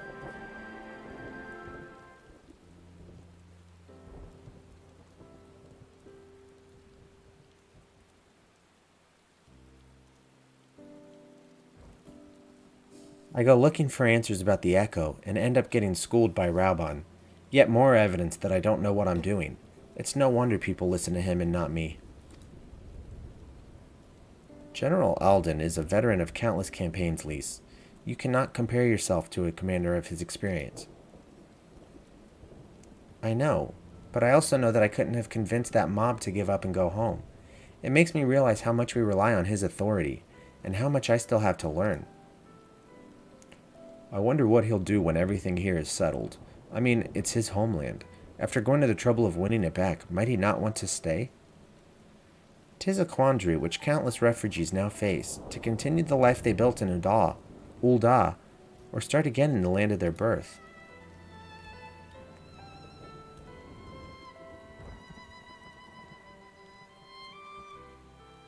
Doc, a moment. Oh man, Final Fantasy IV on the 3DS was good. It was quite good. And what a game. Oh my gosh, I love that game. I'm newly returned from Ul'dah with a message from the Sultana. I actually didn't know that version was on Steam. I might need to check that out. Her Grace desires an audience with you. She understands that you have responsibilities here, but asks that you visit the palace at your earliest convenience. Well, I must away and attend to other business. Until next time, my friends. Well, we haven't talked about the Sultana in, like, a whole expansion. And she was, like, teased at the end of the previous expansion. An audience with the Sultana, depending on the nature of her consultation. This might be the perfect opportunity to inquire about the General's future plans. Yes, we'd all like to know about those, Alphino. But not everyone's as comfortable interrogating royalty as you. Take no notice of him, Doc.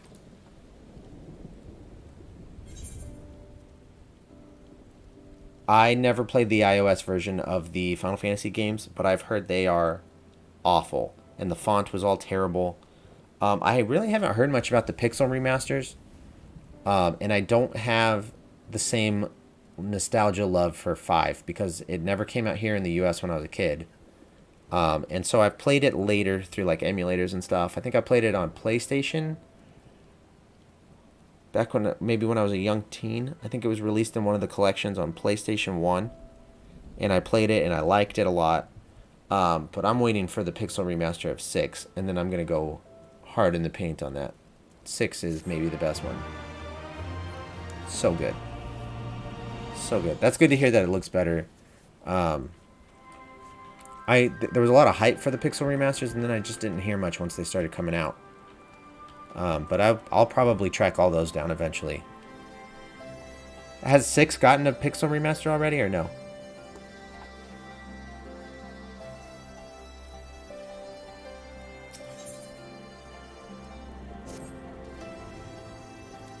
Well, the question of how to put the Mad King's treasures to good use shows no signs of answering itself. Shall we be about it, Ehrenwald?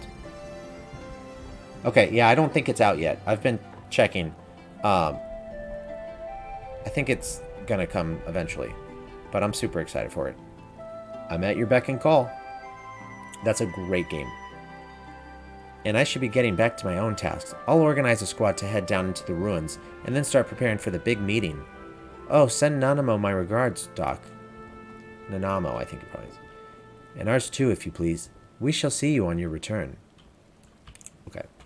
Going to Ul'dah. Don't worry about checking on that. Tain't worth it. Whoa, Black Betty. Thana Land.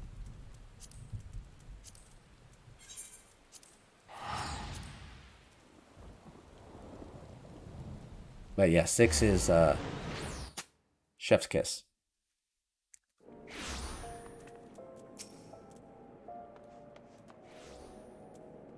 Okay, yeah, that's what I was thinking.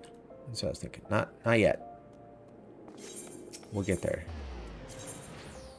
That is wow. What a game that is. Where do I go for this? Where's the closest Chamber of Rule? Oh my gosh. 7. That's my jam. That is absolutely my jam. Final Fantasy XIV, by far my favorite as well. But 6 would be the clear number 2 for me.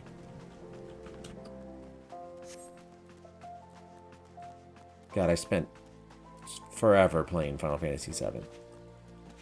And man, did I love the remake.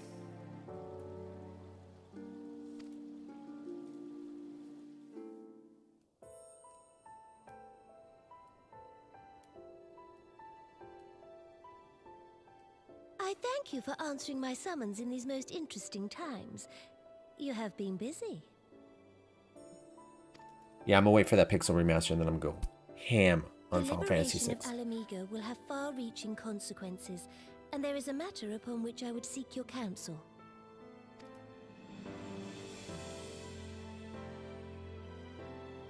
I speak of Rauban and his future. Okay, so you have Final Fantasy VI that you can't get anymore. Is that one that you're talking about? What's the other one? General of the Immortal Flames. Yet though he has come to call Ul'dah home, it will never be his homeland. He is a son of Alamigo. And now that she is free, I thought it only a matter of time before he sought my leave to return to her. Indeed, I had resigned myself to his loss.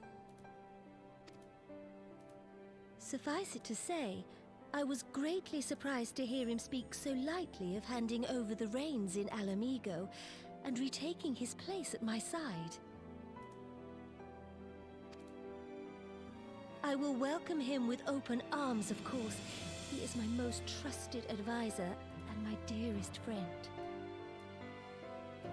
But I have known the man a long time, and beneath that steely gaze, I spied a flicker of doubt. Oh, 5. Whether Raubon chooses to remain in Uldar or return to Alamigo, I only wish that he do so with a heart unburdened by guilt or regret. Yet, how can he freely make such a choice, knowing how much I depend on him? It is past time that I learned to discharge my duties as a sultana alone. I must go forth and see my realm with my own eyes, and hear the wind with my own ears. Might I have your company for a brief adventure? Of course. Wonderful. Allow me a moment to change into something a touch less conspicuous, and I will join you outside. Sweet. Yeah, Final Fantasy V is good. Final Fantasy VI. You can't get the old versions anymore, is that what you're saying? That's interesting. Although it sounds like... That's okay.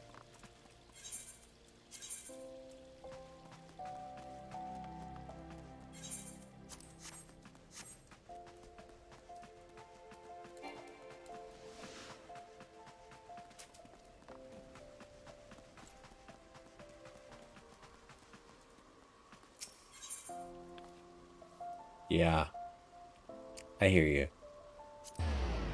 They put out a re-release of these games over and over, and they make you pay for it again. It is definitely a pain in the butt. But yeah, here we are, and we pay for it. They know exactly what they're doing. Yeah, it'll be the same. They'll make you pay for it.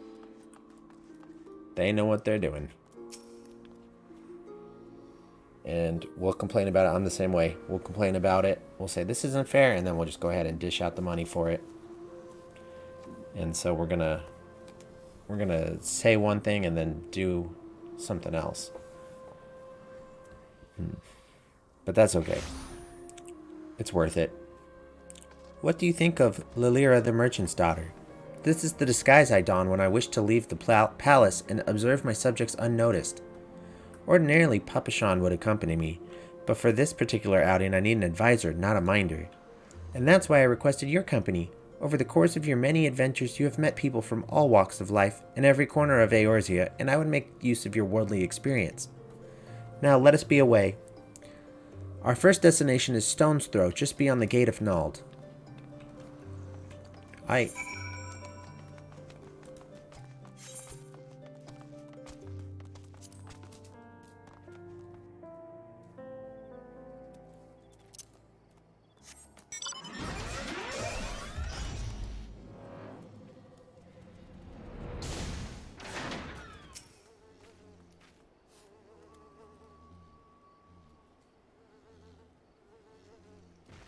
Yeah. It's worth it. It's such a good game. You know that, but I would definitely want to play it in like the optimal form. I wish that they would one day like remake Final Fantasy VI. Based on I want to remake like how they did 7. All right, Zeta. Yeah, I'll be back on Friday, same time. I'm glad you joined. Always good to talk to you. Thanks for joining the chat. Thanks for watching. Hopefully I'll catch you next time, Friday. And if not, then I'll see you around. I'll do this again next Wednesday and Friday. Dude, the Final Fantasy VII remake was so good. I would love to see a fleshed out Final Fantasy VI remake that goes into so much depth like that one did. But yeah, you go get ready. You go take care of your important stuff that you need to do. And thanks for watching. Yep. Look upon this procession of tattered tents. These refugees camp in squalor, at the mercy of the elements and Thanalan's predators both. The city's mighty walls offer safety, but the streets overflow with people as it is, and unless blessed by the hand of Nald himself, no refugee could ever hope to afford a dwelling in Ul'dah. It was the remake was so good. It felt like the original, but also like something new, and that was perfect to me. That was perfect. It felt faithful and completely original at the same time. It was awesome. 20 years have passed since the fall of Alamigo, and 5 since the calamity, yet the plight of the poor has grown more desperate, not less. As Sultana, the blame falls upon me.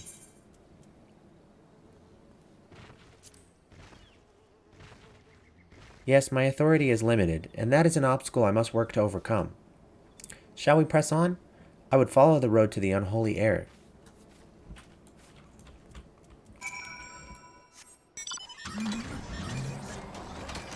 I have some level 1 quest to kill all those little star marmots. But I'm not going to mess with it. Because I don't care. It frequently says my mount can't go any higher, and then it lets me go a little bit higher.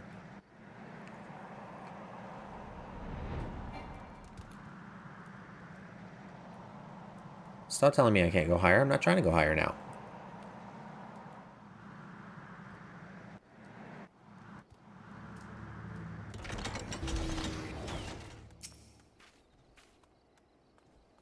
It was here, in this wholly unremarkable place, that my mother and father met their doom. I was but a child at the time. My parents were returning from an inspection of our interests in eastern Thanalan when an untimely rockslide crushed their carriage. To this day, it is not certain if the incident was simple misfortune or an expertly planned assassination. Raubon once offered to reopen the investigation and bring me the truth he assumed I must surely crave, but I refused. Even if my parents' deaths were orchestrated by the Monetarists, we could only have brought their hirelings to justice. The true villains, those who plotted to put me on the throne as a biddable puppet, were ever beyond our reach. Yeah, that would be great if you want to keep watching with your phone, and I get that would probably mean you're probably going to be a little less active in the chat, but it's always better to have you than not have you. You know, phones do exist for things other than texts and calls. You'd be surprised. Thus did I plan to strip the merchants of their power and place our nation into the hands of its citizens, quite unaware of the consequences my actions would have for you and yours. I shudder to think how many goodly souls paid the price of my naivete. But I am no longer a child reciting words with witless obedience, and I will not be used as a pawn in the Monetarists' damnable games. Forgive me my outburst. You are one of the few people to whom I feel I can speak my mind. Come, let us return to Ul'dah and visit the Colosseum. Let's do it.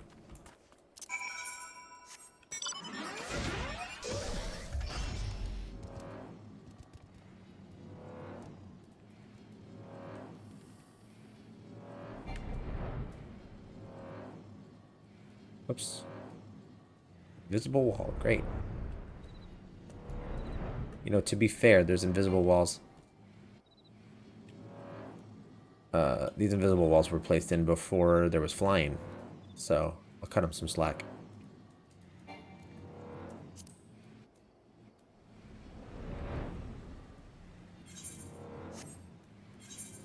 Uba. Gotta take a Uba.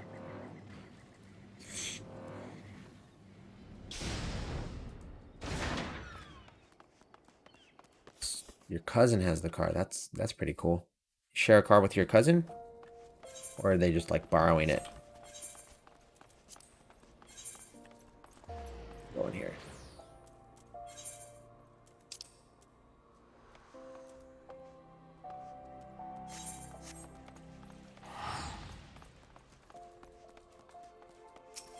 Go into the Gladiators Guild. That makes sense that the Gladiators Guild is at the Colosseum, if you think about it. Which I didn't.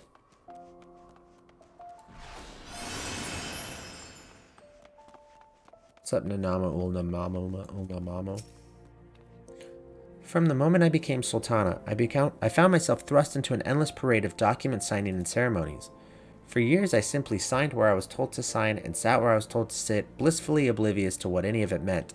Yet one good thing did come from that ignominious chapter in my life, for it was during an official visit to the Colosseum that I first met Raubon. That was very nice of your cousin to let you borrow her car.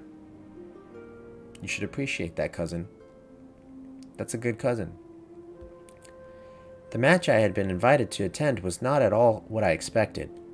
They had pitted the Bull of Alamigo against some dozen or so rival gladiators. Blinkered though I was, I would not stand for so obvious an injustice, and demanded to see a fair fight, one man against another, and my royal wish was duly granted. It was not until later that I learned of the gambling ring which had arranged for Raubon to die on the sands that day. Regardless, my intervention meant that Raubon had but a single opponent to dispatch, which he duly did, and when he knelt before me to receive the winner's purse, he swore that he would one day offer me his blade in service. Surrounded as I was by liars and manipulators, I confess I dismissed it as a pleasant piece of theater. But as you know, Raubon is a man of his word. Though it took him another 5 years of fighting on the blood sands, he amassed a fortune so great as to buy not only his freedom, but a seat on the syndicate. And then I had my blade. Yeah, Raubon's cool. As we've established.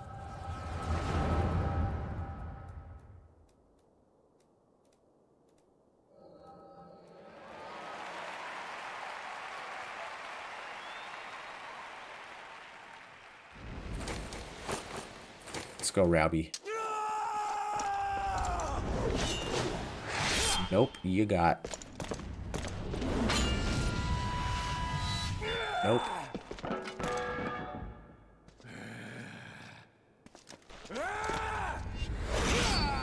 Sorry, guy.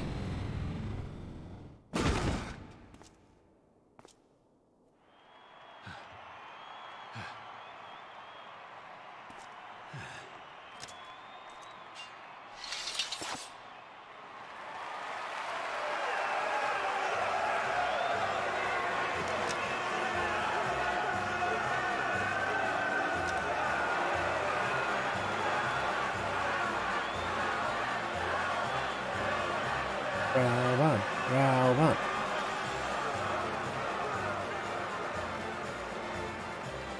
Your Grace, you mustn't! The danger is too great! Please, Your Grace, come back! I beg of you!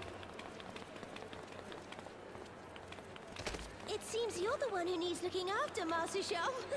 Got him. Raubon! Your Grace, I have kept the promise made.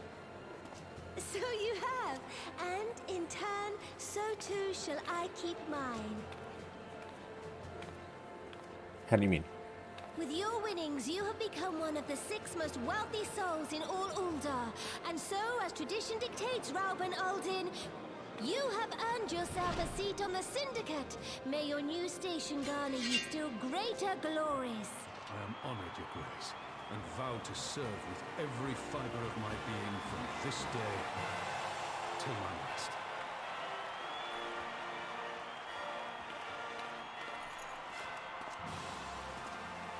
He carries her around. Sultana, and long live Uldar!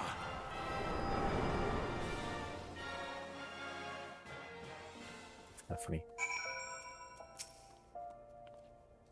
Words cannot well express what that man means to me. There are others who care deeply for my well-being, of course. Sorry. Papashan's love for me is that of a grandsire for his grandchild. But upon matters of governance, I cannot turn to bodyguards and maidservants for counsel. Raubon, with the authority of his syndicate position, was the first sword I could wield. His was the only edge which could cut the strings that bound me. Give me that. We must make haste. My absence will not go unnoticed by the Sultan Sworn for long, and there are other places I would visit. To the Arzaneth Ossuary.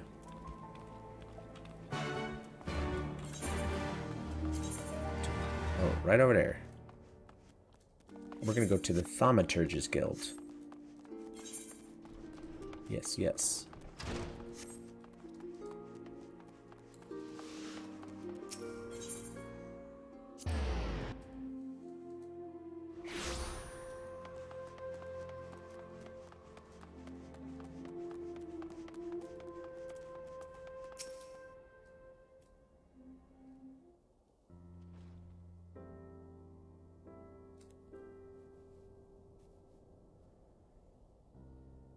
When the calamity threatened, Raubon led the Alliance forces into battle on the plains of Cartano, and I remained here.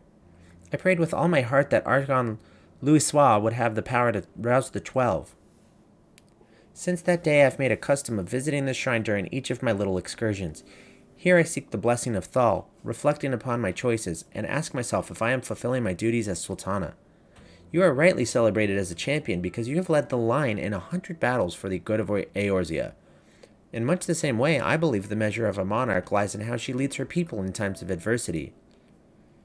If I am to be a Sultana worthy of the name, I cannot turn a blind eye to the troubles facing Ul'dah. I've chosen my path, Doc. With Al Amigo now freed from Imperial chains, I finally see a way to aid the refugees. Already, many displaced Alamegans seek to begin the long trek home. To facilitate that process, I've made a small contribution, an artisan school in Ralger's Reach for any who wish to learn new trades. Realistically, however, it will take years for such training to yield tangible benefits. But we do not have years. These people will need shelter and employment if they are to survive, and this time the Ul'dah Treasury shall provide.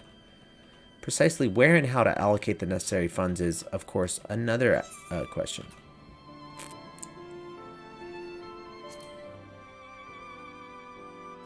Why not seek the advice of one who employs the refugees? A wise suggestion. Mayhap a visit to the Gold Saucer is in order. Its proprietor is a member of the Syndicate, and he is one of the few who pay refugees a fair wage. I wonder, are you acquainted with Godbert Mandeville? Ah, well, he is a most generous man, if something of an eccentric.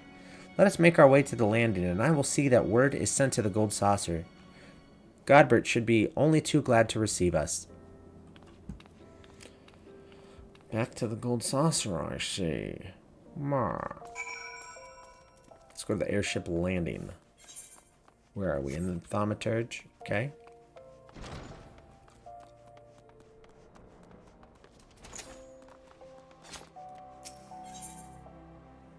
Airship landing.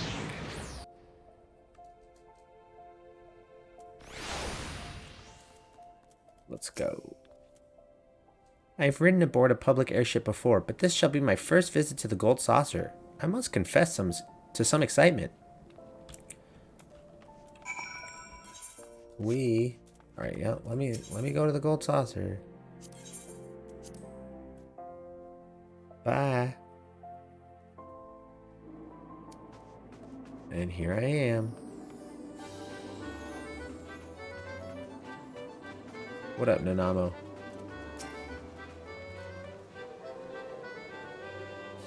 I had heard descriptions of its splendor, yet I never dreamed it would be so bright and inviting. No, I couldn't possibly. We did not come here to fritter away the royal coin. Godbert will be expecting us. Come, let us head directly to the lounge and ignore these gaudy temptations.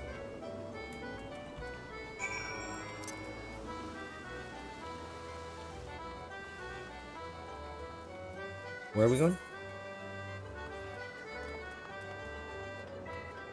The Manderville Lounge. Oh, upstairs. Great. Let me just jump on this.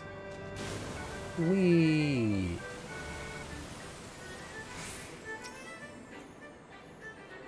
I don't like how this guy's in my view. I believe this is where we are to meet Lord Manderville. Shall we sit while we await his coming?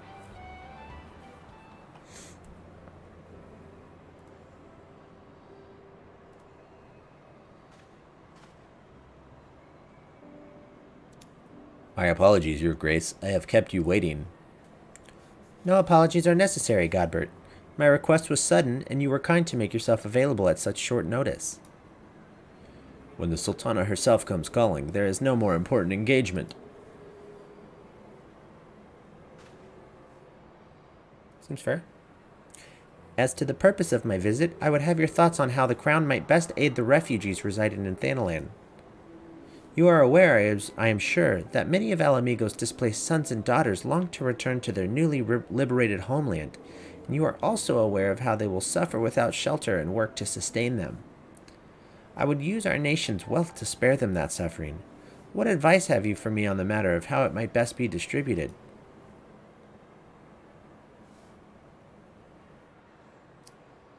The unusual circumstances of our meeting and your Grace's choice of companion would suggest to me a desire for an honest and unvarnished opinion. I shall give you one.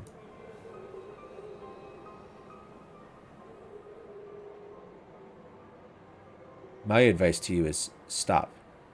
Taxing Uldah's wealth to save Alamegan's refugees is a terrible, terrible idea. You oppose my proposition? Most emphatically. I agree with your Grace that the refugees must have housing and employment. But what profit is there for Uldah in this arrangement? Profit? After all you have done for Gurabanya's displaced, I thought you the very last person to seek to benefit from their misfortune. Forgive me, your Grace, but you appear to be laboring under a misapprehension. It is a fine endeavor to support one's fellow man. I fear, however, that your stance is one born of pity. Your intent is to save the refugees, is it not?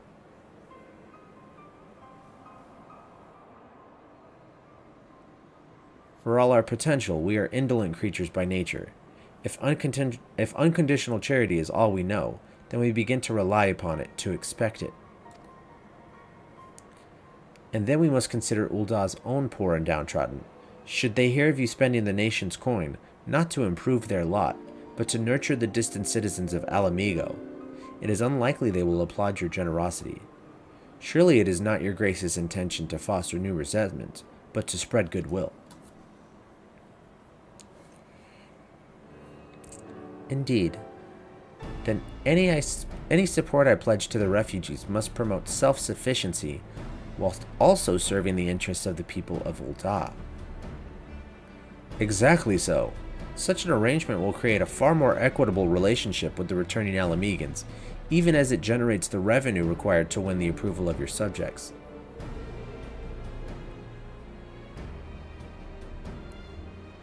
You have given me much to ponder, Lord Mandeville. I thank you for your candor.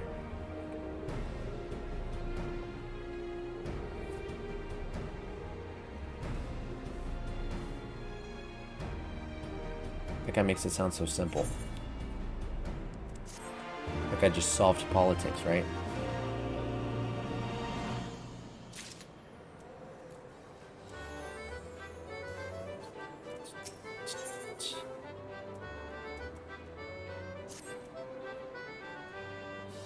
Prophet, the thought never even crossed my mind, but standing about lamenting my naivete will not do anyone any good.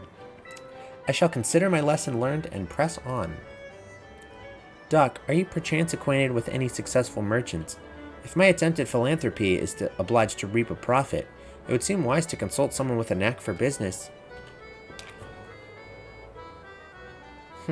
Ordinarily I would not trust any agent of the East Aldernod Trading Company, but if you hold this Hancock fellow in high esteem, I am content to be led by you. You may repay my faith by journeying to distant Kugane and speaking with him on my behalf. Eager though I am to visit those shores, I have not the leisure for a lengthy sea voyage. Now, assuming you will travel as adventurers are wont to do, I shall await your report by the Aetherite in Uldah. A fair journey to you, Doc, and a swift one, if you please. Alright, yep, I'm gonna go quick. I haven't talked to Hancock and Tataru in a while, so this will be good to check in with my buddies.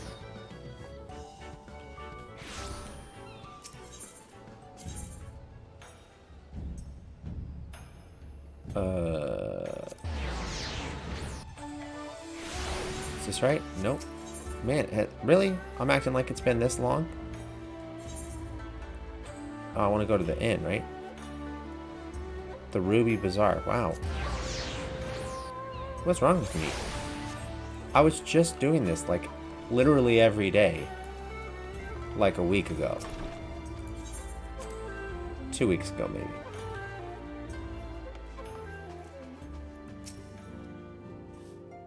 Doc, to what do I owe the pleasure? Or are you here on business? I beg your pardon? Her Grace the Sultana would have my opinion on how to best invest the wealth of Uldah?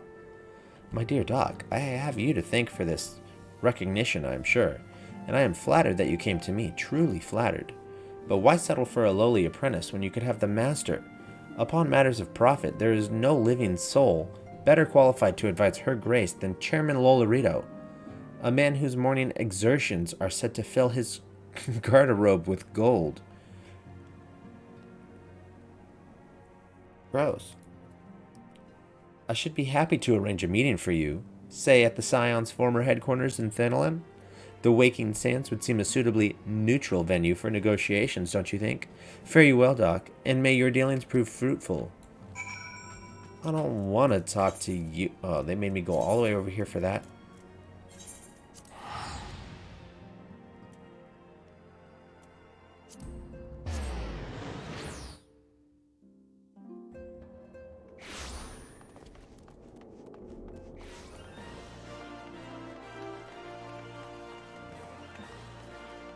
Where is she?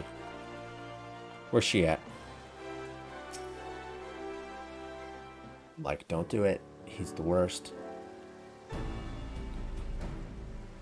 Welcome back, Doc. Did your merchant friend have any useful advice to share? Well, so the thing about that is, with Lolorito, and you agreed to this? I am well aware of his standing in the field of business, but I had hoped to keep the monetarist at arm's length, and him in particular. Nay, I cannot live in fear of the man. I must learn how to treat with him, if I am to rule Ul'dah effectively. Very well, I will meet with Lolorito. Let us go on ahead to the Waking Sands and prepare for his coming.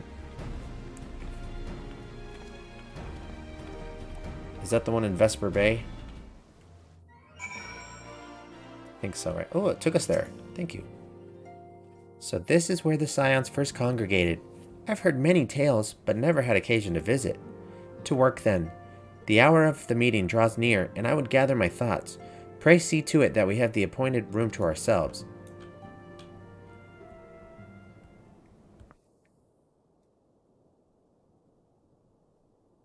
Let's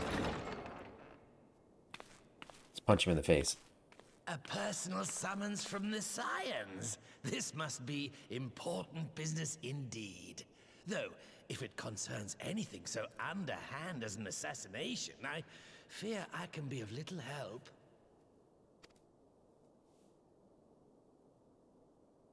What are you talking about, guy?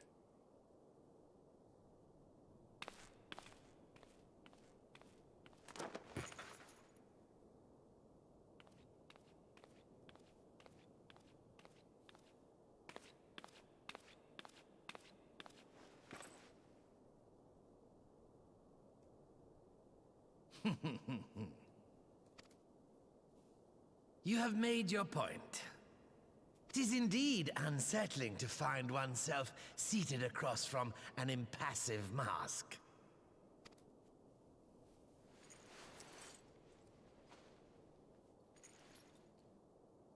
There, would this better please your grace? Or should I address you as Lady Lilira? He knows.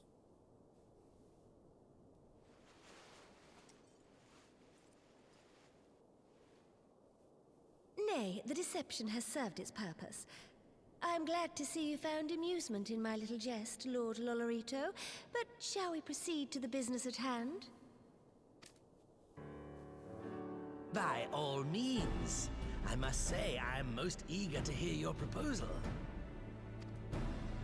Simply put, I would aid the refugees camped in Thanalan in their efforts to return to Alamigo. The reparations you paid in the wake of your earlier misdemeanors will be used to fund the endeavor, together with the fortune seized from the late Teleji Adeleji's estate. But this plan is not intended to benefit the displaced alone. I would make of this an investment which shall enrich Ul'dah and Alamigo both. And who better to consult on matters of profit than the wealthiest man in all of Thanalan? I beseech you then, Lord Lolorito, share with us your mercantile wisdom. Ah, 'twould seem your grace has matured beyond acts of earnest yet misplaced charity. Pray tell me more. Yeah, what's her plan? I want to know her plan. To summarize, in return for facilitating the repatriation of refugees and assisting in the establishment of new industry in Alamigo, you ask that a proportion of all subsequent profits be promised to Uldar. Ha! I am impressed, Your Grace. 'Tis an elegant solution, albeit one lacking certain crucial details, specifically which industry and where. How swiftly you identified the weakness in my plan, just as I knew you would. Your travels have taken you across the length and breadth of Gir Abania, and you know the land far better than I. Which of the settlements you visited would best provide a home for our refugees? Which has the greatest potential to flourish, given the appropriate investment?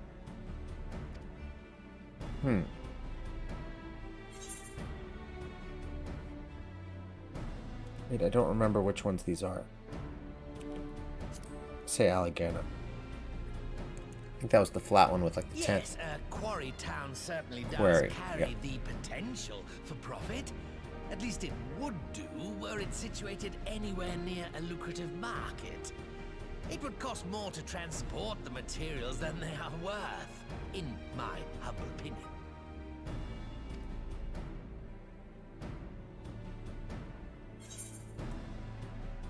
What about Alligiri? Yes, if a stable trade route can be established between Uldar and Alamigo, then Alligiri would once more become an important waypoint. But while such growth would greatly benefit its current residents, I'm afraid it could sustain little beyond that.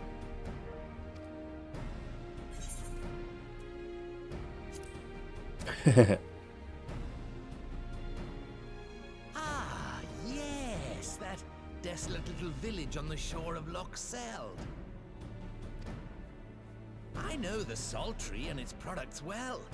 The Imperial invasion brought an end to their more widespread distribution, much to the dismay of many a wealthy gourmand, myself included. Salt has ever been a transformative ingredient, and in this instance, I dare say, it could transform a modicum of effort into a mountain of gil. The local citizens will need to be consulted, of course, but I trust the East Aldenar Trading Company can be relied upon to provide its assistance in negotiating a mutually beneficial arrangement. Naturally, Your Grace.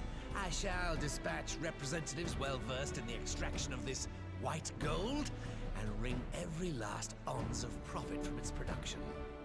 The Loch's bounty will contribute to Alamigo's enrichment, whilst easing the burden on the bull's aching shoulders, just as Your Grace desired.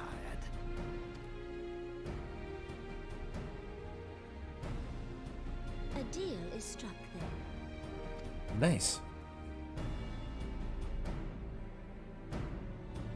Good thing I was part of that, since I helped so much with my economic prowess. I fear it will be many years before I feel comfortable taking part in such negotiations, but I shall not complain. We have piqued Lolorito's interest and secured his invaluable expertise. Thank you, Doc. I could not have done it without you. Nice, 71. Our course is decided. I shall return to the palace and have my ministers begin work on implementing the particulars of the plan. If I could prevail upon you one more time, Doc, I would ask that you convey the details of our negotiations to Commander Hext on your return to Alamigo. My thanks again. Together we have laid the groundwork for an endeavor which promises to benefit the peoples of Alamigo and Ul'dah both.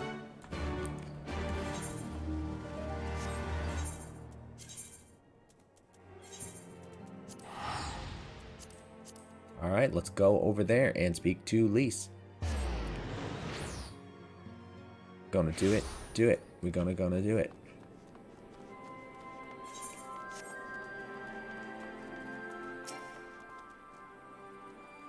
Alright, I have a confession to make.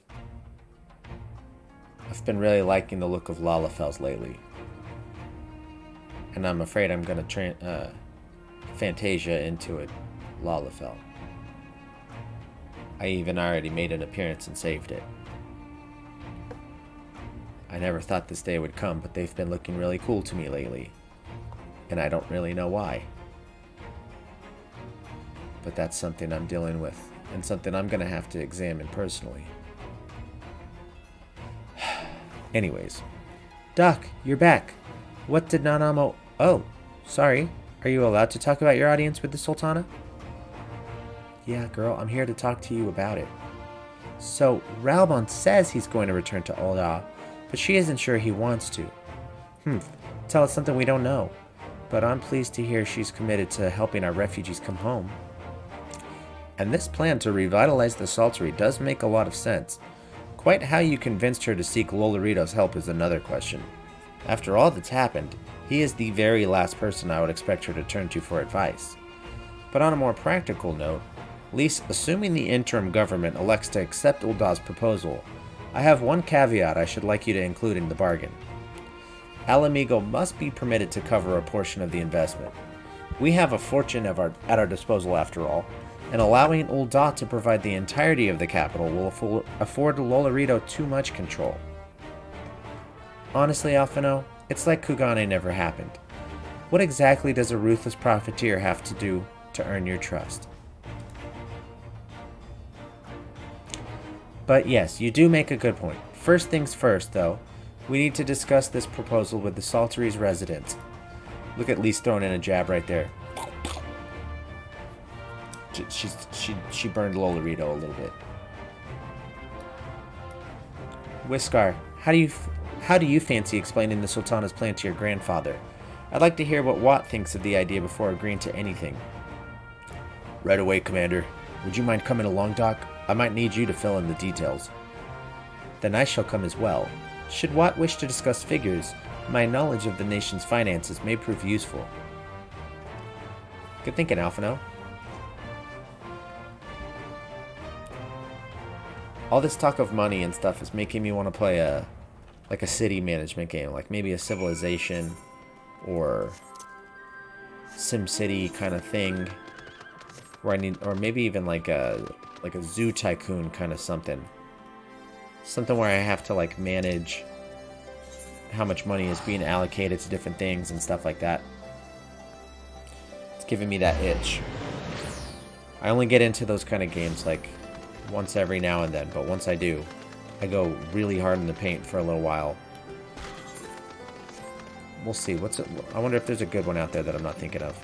Otherwise, I'm just going to end up playing the same ones I always do.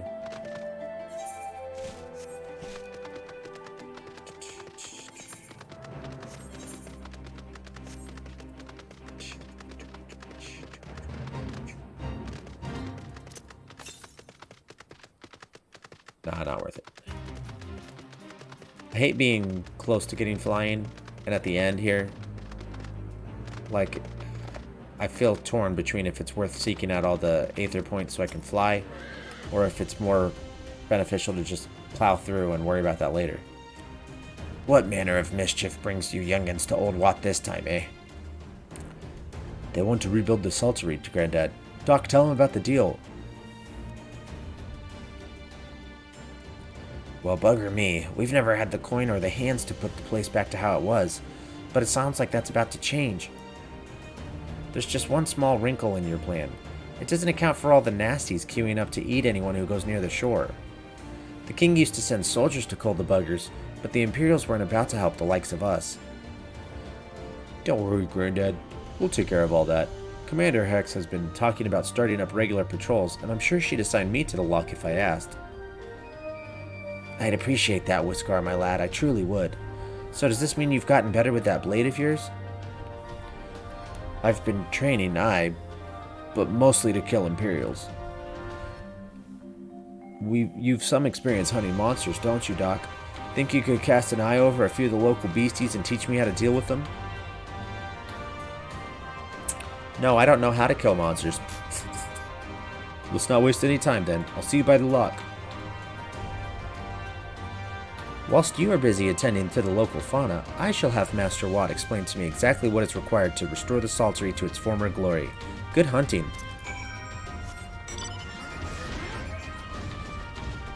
I thought Alphino was annoying at first, but he's really, really super grown on me. Right then, Doc. I've got a spyglass here you can use to take a closer look at these pests. Once you've got their measure, you can tell me what to do, and we'll see how well I get on. Interesting. I gotta target a Yabby.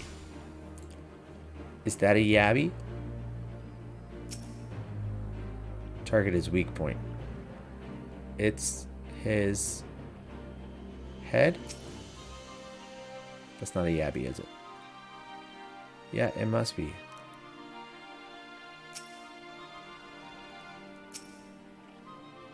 Where is his... Is it his claw?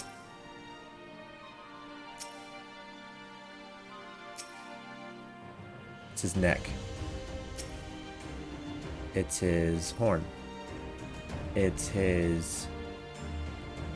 Wait, I saw something pop up. It's his jaw. That's kind of goofy.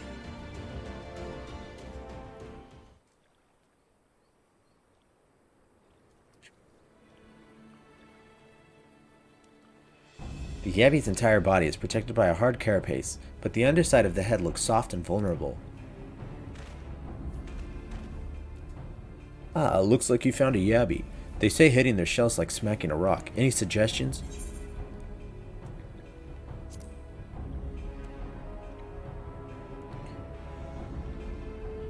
Aim for the soft underside of the head, is according to my calculations.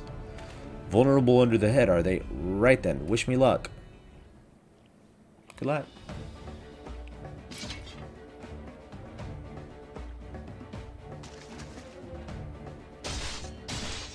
Did you get it? You did it.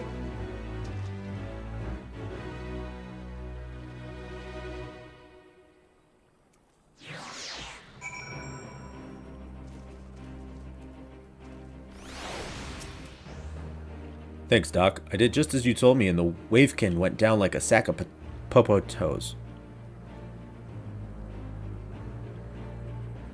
Let's find something else. Alrighty. Let's find something else to kill.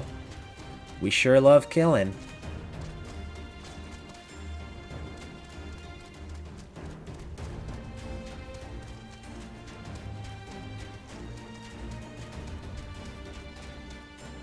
We surely love killing.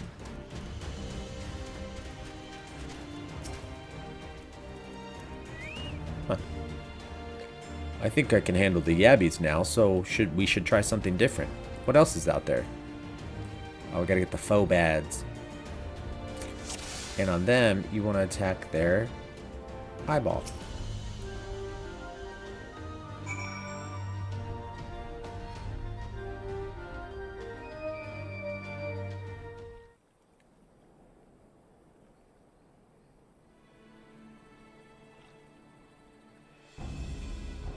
The Phoebad's hands are large and powerful, but destroying its crystallized core should render the salt golem inanimate. You sense power pulsating from behind its brow.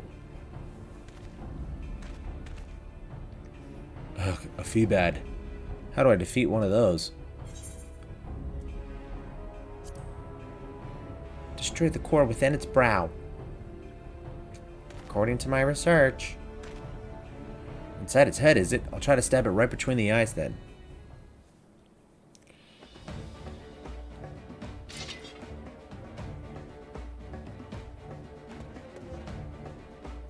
Get him. You basic. Look at them all flat.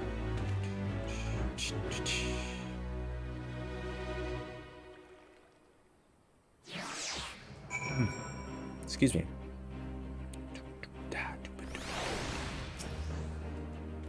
It's not easy fighting with the Liberator of Alamigo watching your every move. But I got the job done. Thanks for the advice, Doc. I feel a lot better prepared for my patrols now.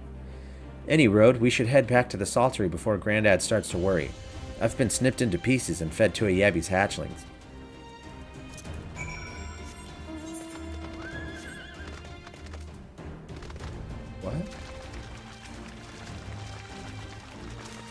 What was that?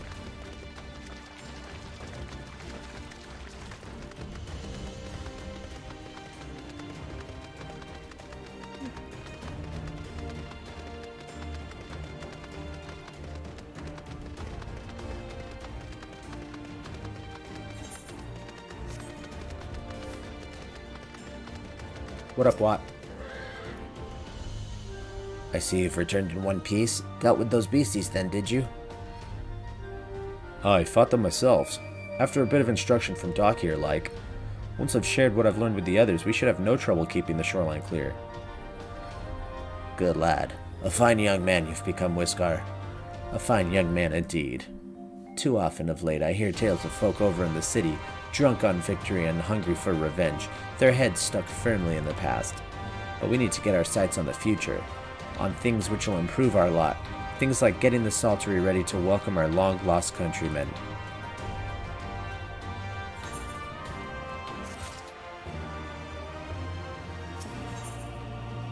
Alphino seems satisfied that he and Watt are of one mind.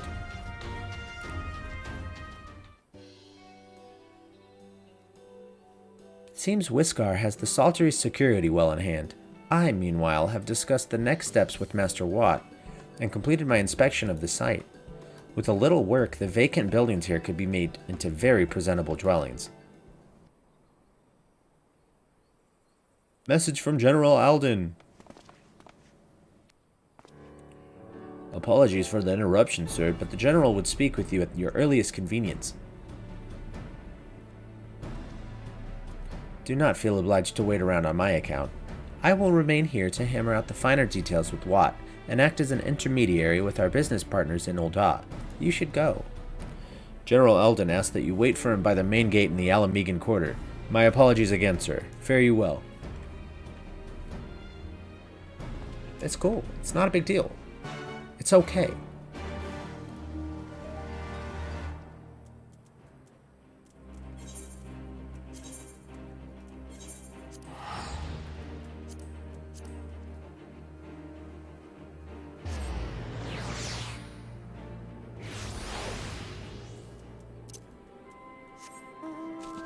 I'm thinking, my brain's working right now. I'm thinking, I got some feedback from a buddy of mine that he didn't know when my streams were. He wants to watch my streams, but he doesn't know when they are.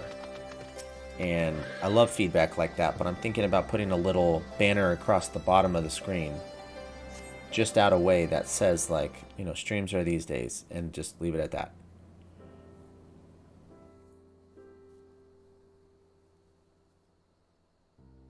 I'll come up with something. Apologies for the wait. People are screaming for the butcher's blood again. No sooner have we broken up one mob than another forms. Thankfully, all have been amenable to reason, thus far. But it is no concern of yours. We must speak of the men Arenvald and his comrades apprehended in the peaks.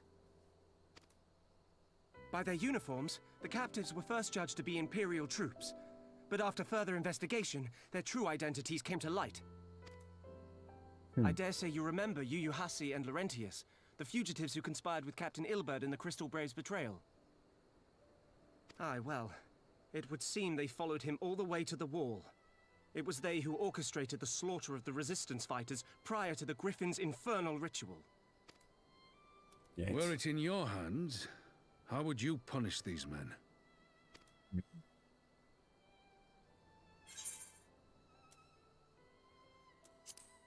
I don't like execution. It's not the answer. You would spare these animals. Yours is a more merciful brand of justice than mine. In any event, I thank you for your honesty. When the time comes for the Alliance to pass judgment, I'll see that your opinion is heard. Well, that concludes our business here. But there is more I would say. Walk with me. Let's do it.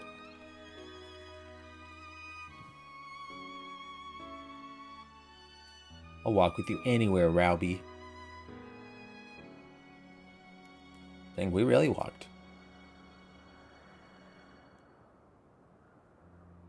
I bear a share of the blame for Ilbert's atrocities. Had I openly supported the cause of Alamegan liberation, he might not have felt driven to do what he did. Things could have been different, and I'm sorry they aren't.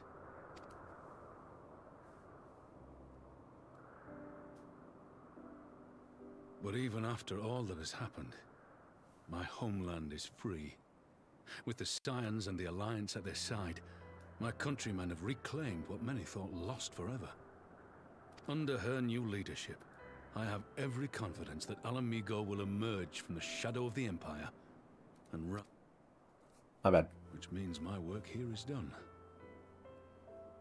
Soon I will return to Uldar and take my place at the Sultana's side. Father, I'll not deny there's a part of me that wants to stay. The same part that contemplated renouncing my rank and joining you as a wandering sellsword.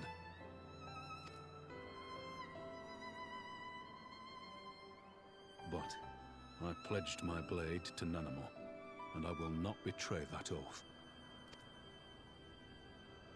Is this truly what you want, Father? It is. Ever has my sword been hers to command, and ever shall it remain.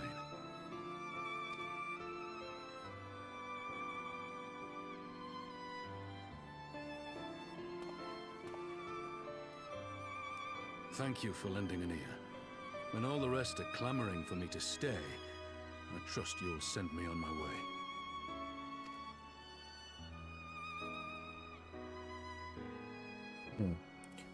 Can't tell if he really wants to stay or if he just feels obligated to. And if the Sultan is going to let him stay. I mean, let him leave. That took longer than I intended, but at least you know where I stand. Now that's settled. Arenvald, what news? We may have a problem, sir. A group of Ananta has arrived at the main gates, and I don't mean the Vira. These are Kalyana, the ones that summon the Primal. They're insisting they be allowed to attend the council. Lise is trying to reason with them, but she may need help.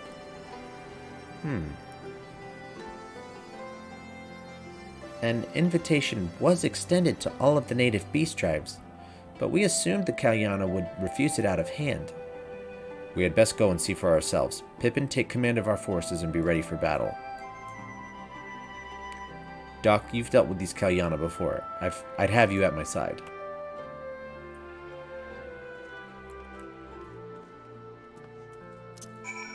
Why should they not get a place, right?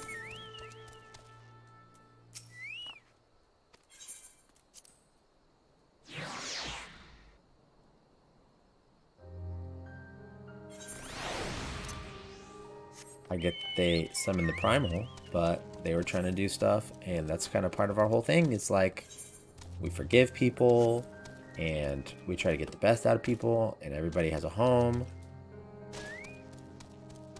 Can't let Fordola live just because she did everything trying to be, you know, trying to liberate her people, but she did terrible things. Can't hold these people to a different standard. That's not fair. Just because they're weird snake people.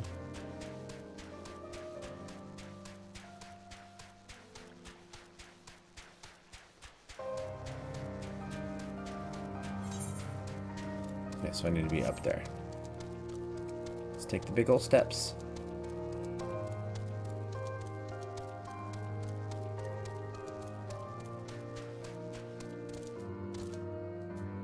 Yeah, why do I gotta be annoying? Why don't I just walk up the steps like a normal person? Instead of trying to jump my way up. Glad I didn't make it like halfway up and then fall off. That would be too annoying. Too annoying.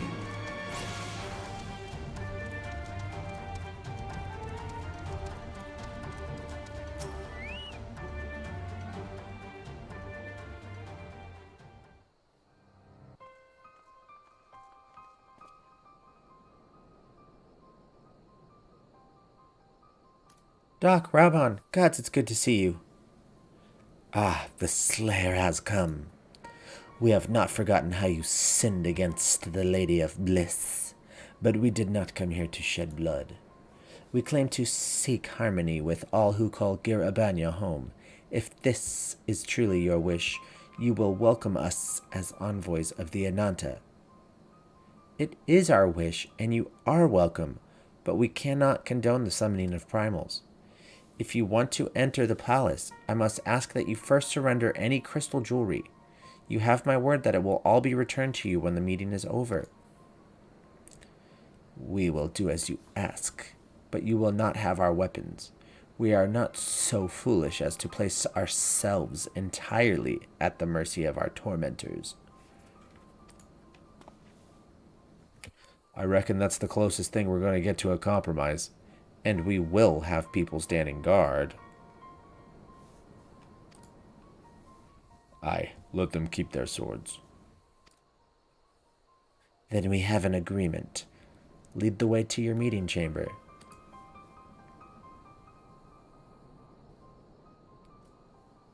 I hope they don't try to kill us.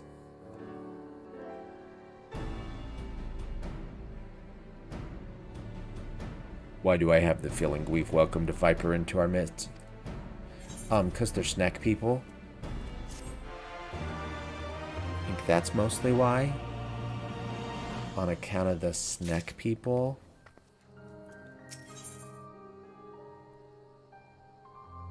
I want that. Raban seems unconvinced by the Kalyana's sincerity. This Kalyana elder's intentions seem at odds with all we know of her tribe. What do you think, Doc? I'm going to say maybe they can learn to compromise. You believe an understanding can be reached? 'Tis not entirely unheard of, I suppose. Those who followed Saint Shiva eventually sought reconciliation with Ishgard. Whatever the truth, I would take no chances. The guard must be strengthened, ideally with people who know a thing or two about primals. Can we rely on the scions? See, this is what we call trust but verify. I'll round up our comrades and send them to the Alamegan quarter. You can go on ahead if you like, Doc. My thanks. I will see you in the palace.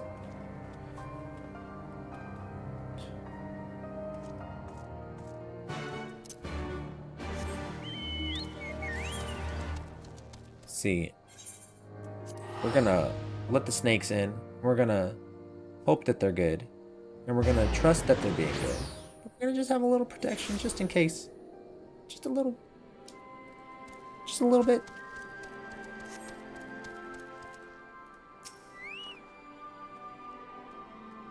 Now that's a name right there.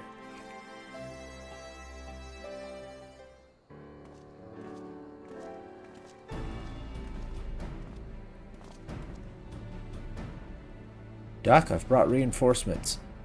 Ehrenwald told me of the arrival of our unexpected guests, and I agree that it would be prudent to call upon Ishtola and Thancred as well. One can never be too careful when dealing with the enthralled. What do you know about him, Ishtola? You haven't been here? I'm not familiar with the Kalyana tribe myself, but Alisay's report suggested they shunned contact with other races. Despised it, in fact, even compared to other Ananta. Indeed, this apparent reversal in attitude is most curious. No one expected a response to our invitation, much less an envoy, and I imagine Lise was forced to make some rather hasty arrangements in order to accommodate them. Speaking of which, how should we deploy ourselves? If the meeting is to be held in the throne room, 'twould seem wise to have eyes both inside and outside the palace. Ishtola and I can stand guard without. That leaves the three of you to keep watch over proceedings in the throne room itself. Understood. We should join General Alden inside then. Doc, do you know of the rear entrance to the palace? It's on the eastern edge of the city at the top of the stairs. The guard there should have been instructed to let us pass. Okie dokie. Whoops.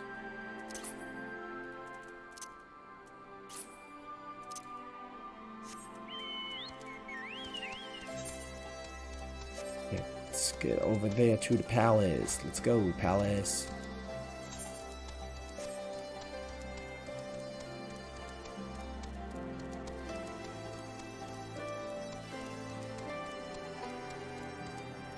Wrong way.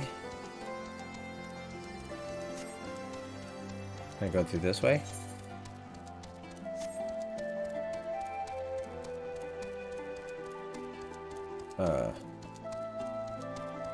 Kinda. This guy's lost too, so that's good. It's cool, guy. We're all lost. Can you cut through there? Not really.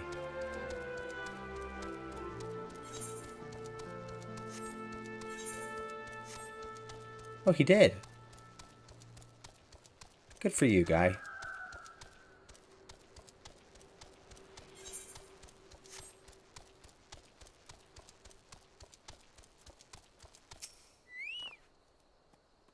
You're with the Scion, sir? General Alden left orders that you were to be escorted inside. If you'd follow me...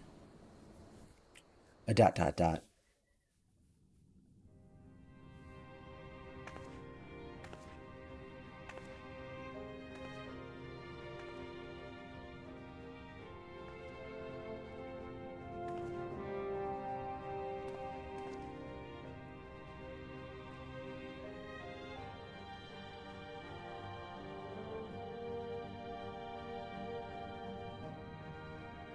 Thank you all for coming.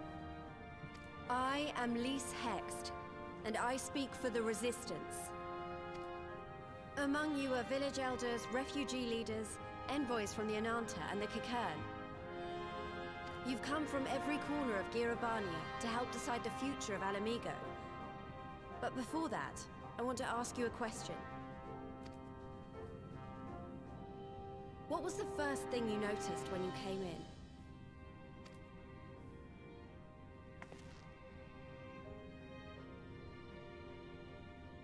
For me, it was that empty throne.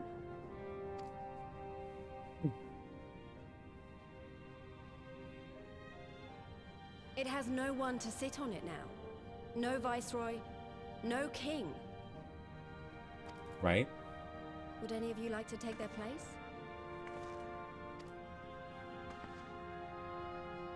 Or should someone else sit there?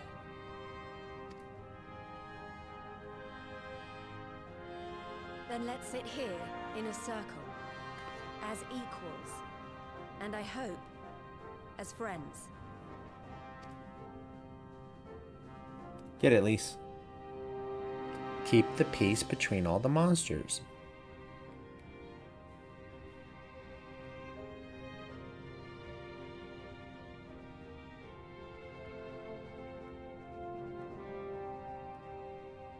Expertly done.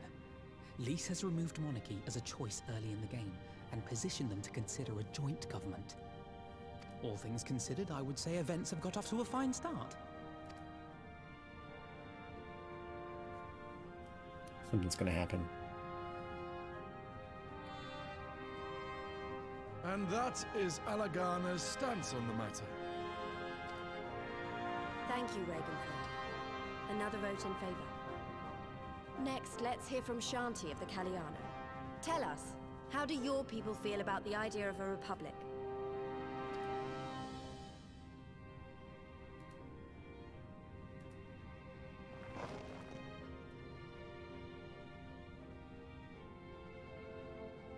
The Ananta wish only that those who dwell within Girabania devote themselves to our faith.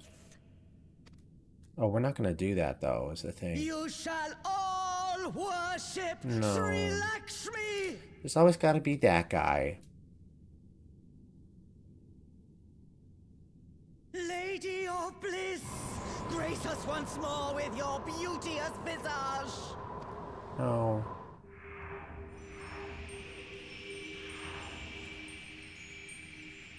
We're just gonna kill her again.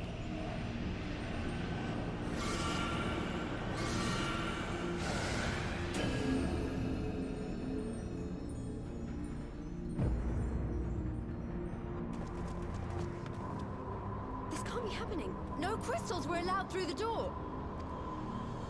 We can worry about the how of it later. We need to evacuate these people right now, or the Primal will make thralls of them all. Yeah, don't let that happen. It's up to us.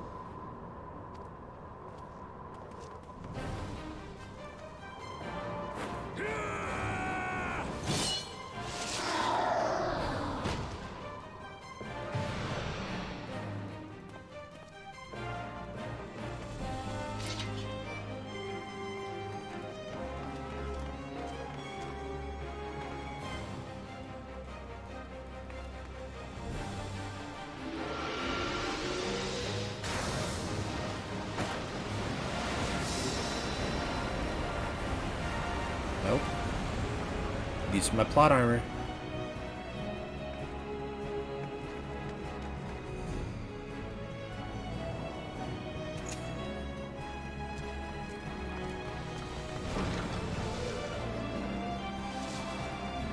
God damn it! The guards were already turned! Fools!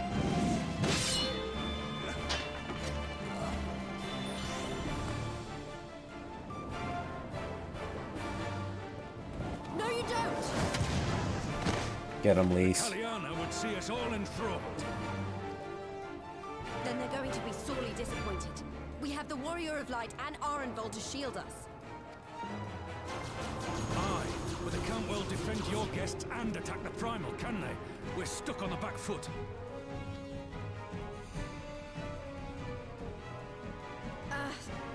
All right, I think I have an idea. Keep these people safe, General. I'll be back as soon as I can. Go, Lise, go.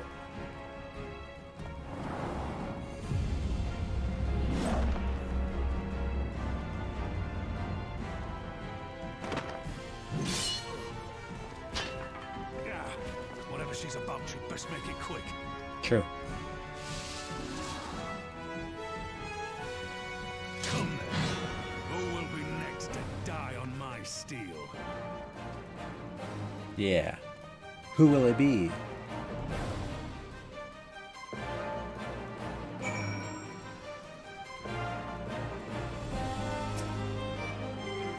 How do we fight her without leaving our allies wide open? We can't stay on the back foot forever. No, damn it. If I think like this, we've already lost. I have the Warrior of Light at my side. We can do this. Isn't that right, Doc? Use the duty action Deflect to just dissipate the Aether Spears. Aether Spheres Lakshmi releases during the battle. Wow. Be warned that allowing an ally to be enthralled by an Aether Sphere will result in failure. Not right now. I gotta call it right there. I know that's a terrible time to call it, but I already ran over a little bit. I will do that another time, unfortunately. That was awesome. That was fun.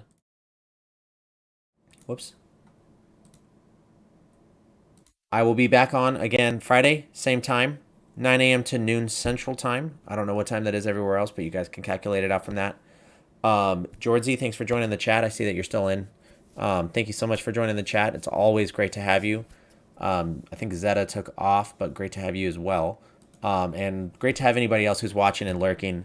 Always much appreciated, even if you don't feel like joining the chat, although we'd also love to have you in the chat if you'd like to. And that's it. Thank you so much for watching. Hopefully I'll see you guys next time. Have a great rest of your day, and I'll be back on Friday. Thanks, guys. Love you, mean it. Bye.